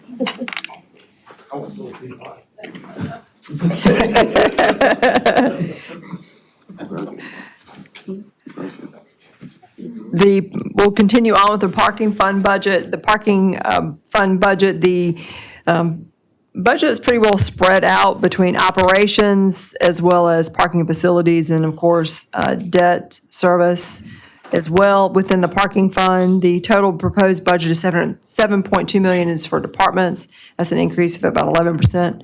Again, as an enterprise fund, this budget does reflect both personnel as well as operating capital and other operating expenses. Debt services at $3 million based on current debt schedules. Transfers out, general fund, indirect costs remains at the current level of $500,000, and internal service is same as the current year. The capital funding program is all cash, and it's $2.6 million capital improvement program, which will include improvements to our parking facilities, lighting cameras, and gate replacements, which we're going to go over. We'll touch on a little bit here. Moving on to the proposed capital improvement program. Of course, I want to make sure we are pointing out the capital program that we're providing to you today is the water and sewer, stormwater and parking. We do not have a general fund capital program for this year. Starting out, the water and sewer capital improvement program is $93 million, of which $32 million is drinking water or water system improvements, and $60 million is the wastewater system improvements. Stormwater improvement, as already mentioned, is $6 million, and parking is 2.6. Is the full 60 in wastewater for EPA projects? Like, I think almost every part of the capital project is towards EPA consent. Some way associated with it there. Yeah, if not directly, indirectly. I'll say Councilman Brennan, the largest investments this coming year will be some cement lining, reconditioning, and rehabilitation of existing large diameter pipes that we've found that need, so we're packaging some of that up. And then there's a project downstream of Lake Catherine. We addressed the sewer overflows a few years ago that were occurring in Lake Catherine.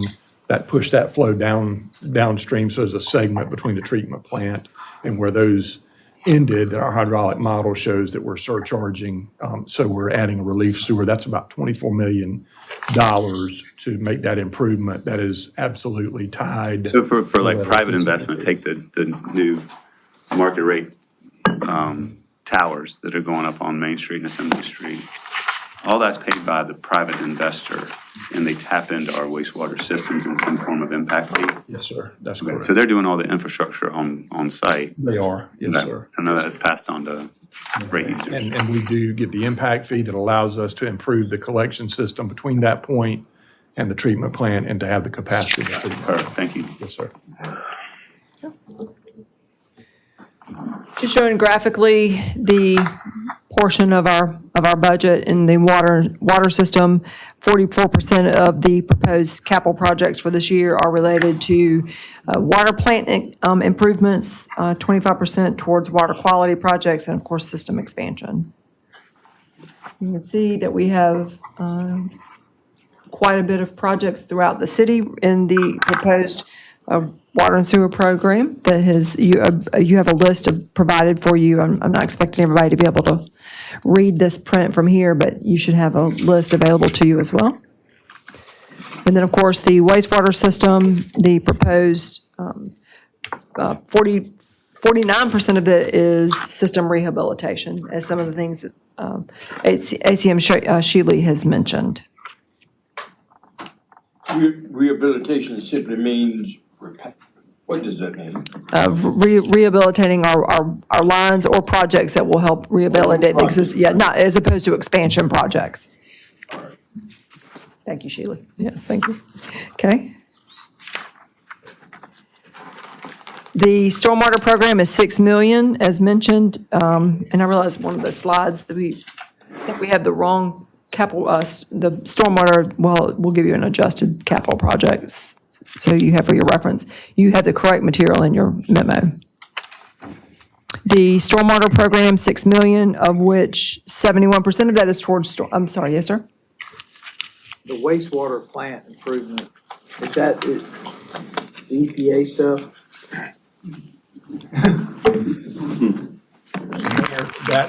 That particular project is for. I can't read it on the. Yeah, yes, sir. I'm trying to, it's the, we've got some miscellaneous improvement, but we also just bid a thickening project that came in about $32.5 million. We had it budgeted at $35 million. We've got some dissolved air flotation thickening process on our solids train that is 1980s vintage equipment in desperate need of replacement. It's not directly tied to the consent decree, but it's one of those things, if we don't repair and replace, then we will certainly have operational and discharge problems. So, yes, sir, major investment in that infrastructure. So y'all will be seeing that contract for approval at the very beginning of next fiscal year. How much more capital needs do you need at the wastewater plant over the next several years? At the plant itself, we've got some dewatering improvements that are necessary. We've got consolidating our disinfection. We're monitoring this perfluorinated substances and what that would mean for dischargers as well. That could be very significant. I think we're looking at probably $100 million worth of investment in the facility over the next 5 to 10 years. On top of the EPA? Yes, sir. Yes, sir. Most of our investment that's consent decree driven is collection system, minimize SSOs, those types of things. And that has really paid dividends. The hard rains we had this weekend, I don't think we had a single sanitary sewer overflow. So, yes, sir, that's right. Some high levels, but no sanitary sewer overflow. So we were able to handle that. Hey, let me ask you, Yes, sir. there's been some news coverage. There's been some news coverage, and I think I heard it last week about PFAS. Yes, sir. Where are we with that? So, That's a it was in the. issue. Yes, sir. Yes, sir. And I'll be careful what I'll say. EPA has proposed, and we believe that this will be adopted, to take away some of the risk threshold and That's what I heard. risk and Yes. Gen X and some of those compounds will be moved into the unregulated for now category. But the PFOA and PFAS at 4 part per trillion remains. Okay. The deadline of compliance I believe, will be extended from 29 to 2031, which is welcome news to folks that are trying to respond. We are moving to a period of pilot testing technologies through, we were grateful to get some grant funding from the state to do that. So that is a contract that'll be moving forward next fiscal And year. each state will do that, right? From what I understood. Each state will be involved in that? So the states that have primacy will certainly be Yeah. involved in regulating the utilities, but our lawsuit is moving forward. And so we're making progress and continuing with the polluters should pay for these and not our ratepayers. But that is something that is quite concerning and not reflected in these capital improvement programs. Good. Thank you. Thank you. Hello. Moving on to our capital program for parking system improvements, 2.6 million. And that is, the majority of that is going towards parking facilities, gate replacements. Where are we on the signage? We talked about the digital signing where people were aware of what spaces are available where. I can't speak to that directly. I don't know if we have an answer for that or if that something we can get back to you on that information. Okay. Talking about that, like at the airport. So Mr. Mayor, we have several organizations that we're engaging about that technology, not only for the garage itself, how you have a display which tells you what available space is at the entrance of the garage. We're also looking at a software to where somebody's coming into the city, they can look on a map on the software and it'll tell them where every available parking space is located. So we got a couple things that we're looking at and assessing in terms of that's the innovation that we're trying to get to as the next phase. But one of the things we're doing right now is the infrastructure work that's actually going on right now, which we're doing at Washington Square and a couple of our other parking decks. And then a phase 2 is this, and then getting into the innovation that you're talking about as another phase. So we are actively engaged in trying to identify that type of technology in our spaces for sure. I do think it'd be very helpful as people come into town, knowing what's available so that they can plan where to go and utilize, which hopefully it'll help our utilization. Right, even as a first step, just people pulling up to the garage, knowing what the available spaces are is, Yeah, and I hope the technology will allow people to see where the free spaces are. Right. Because there are areas, you know, if you're willing to walk a little bit, you can park for free. sure, yep, Mr. Mayor, yes, sir. regarding the cameras, just typical standard cameras. License plate readers. Yeah, LPR, license plate readers, but also, you know, we want to continue to enhance our security cameras, lighting in our parking structures. There are some areas where we need to make sure it's lit and people feel comfortable, people feel safe parking in our garages. So that's a part of it as well. Thank you. Yes, sir. Okay, you've made it.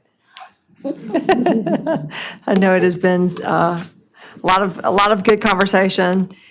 We want to remind you, of course, of the budget schedule, June 9th, our hearing affirmation to move forward with the special revenue budget workshop on that afternoon. So we'll do that and get the materials to you in advance. Then, of course, the budget public hearing will be that evening. Public hearing and first reading.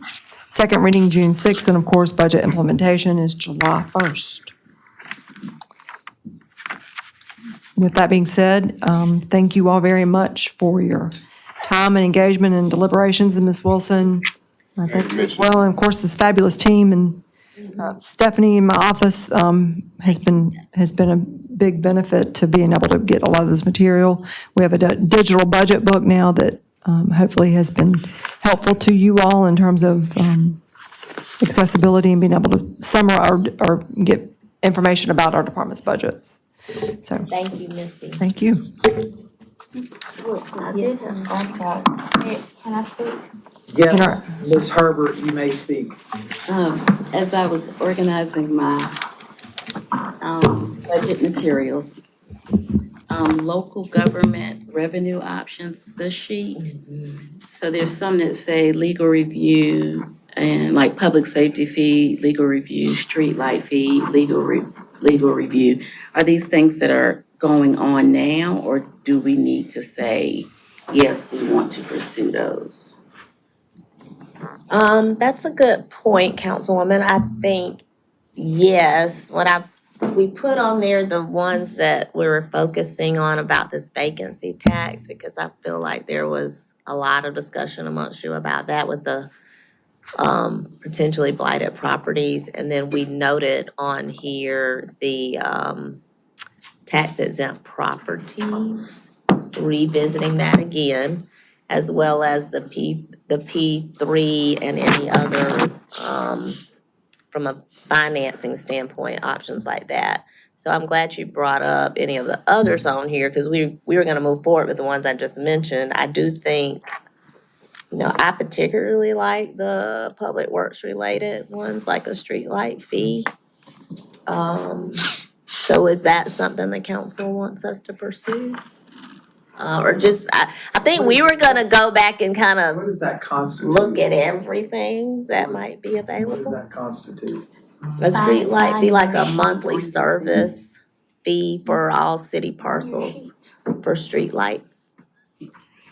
Covering the electrical street lighting expenditures. It's the It'd be like $5 per No, it month. is. I'm asking about the what. they're looking- $5 per month on the water sewer bill, potentially. Is what was our wonderful staff proposed. And I I was just want to see the wondering, alternatives before, because once again, we're just going back to the same people. Okay, well, I'm glad we're bringing it, that's a good yeah, I was point. just wondering if we needed to, they're like four Might of them. endorse any in particular that you want us to. Yeah, I mean, I think we need to know what our options are, but, that's not my first choice because I think once again, people who benefit from it aren't paying for it.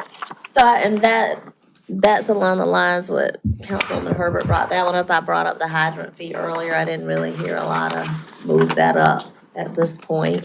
The what? The hydrant fee is currently at $10 per month, or it I starts. think we should pass it down to him to help bring his recollection. No, I remember, it's just not, it's not on my personal, once again, you're going to the same, I don't know how many times I gotta say it, I wanna make sure that we're looking at resources that aren't always putting it on the same people who already are paying The for citizens. everything. Okay.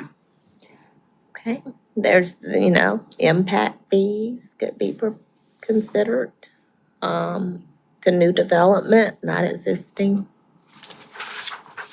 And since we're talking about them all, I think it's a good point, go down the list so we know which disadvantage we ones are. have, though, it'd be different if we were competitive on a tax standpoint, but when we're still not competitive with our sister cities, it's hard to go add another fee. We're trying to encourage get rid of these empty parking lots and these abandoned parcels, impact fees, that's a deterrent. So the public safety fee though is of interest. And to me, public safety is, look, everything doesn't happen if we don't have a safe city, and public safety is not just police and fire, it's a whole bunch of other folks and a lot of other departments coming together. And when you look at the pull on our resources, I mean, those nonprofits use our police department, our fire department, our public works, our code enforcement, and everybody else. I think it's worth exploring. So I think it's the two that we listed then. They're the two that y'all are focusing I think on. for now. What were those two again? The vacancy, Thanks for that exercise. vacant property fee and the, There's just public no safety. motivation from those folks if we don't do something. And the fee, So, we do have the fee that we have is on vacant buildings, it's not on vacant lots. We have not explored a vacant lot There's concept some yet. vacant buildings I ride by every day and I'm like, this is ridiculous. And right now, we have a registry. Yeah. Oh, that's. What's the financial impact on vacant buildings? $25. I mean, it's not, it's. It goes up. nothing. And right now, it doesn't differentiate between residential and commercial, right? But I mean, both of them, are both combined in our 2,100 both is making something. Right. I don't feel like commercial should be. Residential and there is a We'll have to difference. figure out what it is. There is a We have difference to between set that. residential and What- non-residential. If we have the ability to do it, then what does that rate look like? Yeah. You don't sell for, you get an opportunity to try to sell. If it doesn't happen, then you do it. But I mean, we've got buildings here that people haven't done anything with or attempted. Your initial registration is $0 for a non-residential. The first year renewal is $100, second year is $500, third year is $1,000. Each year after that is $1,000. Which it doesn't work. Residential starts at 0, goes from 50, 250 to 500. So it's every year that you go, it goes up, but again, that's on buildings. Registration, $25. And there is, with regards to technology and innovation, the code enforcement staff and the police department is implementing a new tool to help with vacancy registrations that will provide some additional insights as well, at least with regards to buildings. So that will aid us in terms of evaluating some of this work as well. Thanks, everyone.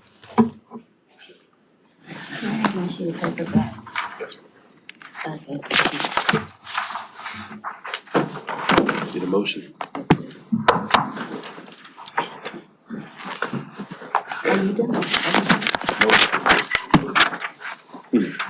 Councilwoman, you gotta find Come on, out. Tina. But you gotta do the other one. I'll do it. Please excuse me. I'd like to make a motion to go into executive session for the discussion of negotiations incident to the proposed sale of property pursuant to 3470A2, 801 Blossom Street, 816 Blossom Street, and also adding, which we had added to the agenda earlier, asked to go in to discuss receipt of legal advice related to a pending, threatened, or potential claim pursuant to 3470 Washington Beach, City of Columbia. Second. Motion and second. Clerk, can you read the rest? Mr. Bailey? Yes. Ms. Herbert? Aye. Mr. Glenn? Yes. Ms. McDowell? Yes. Mayor Raymond? Aye.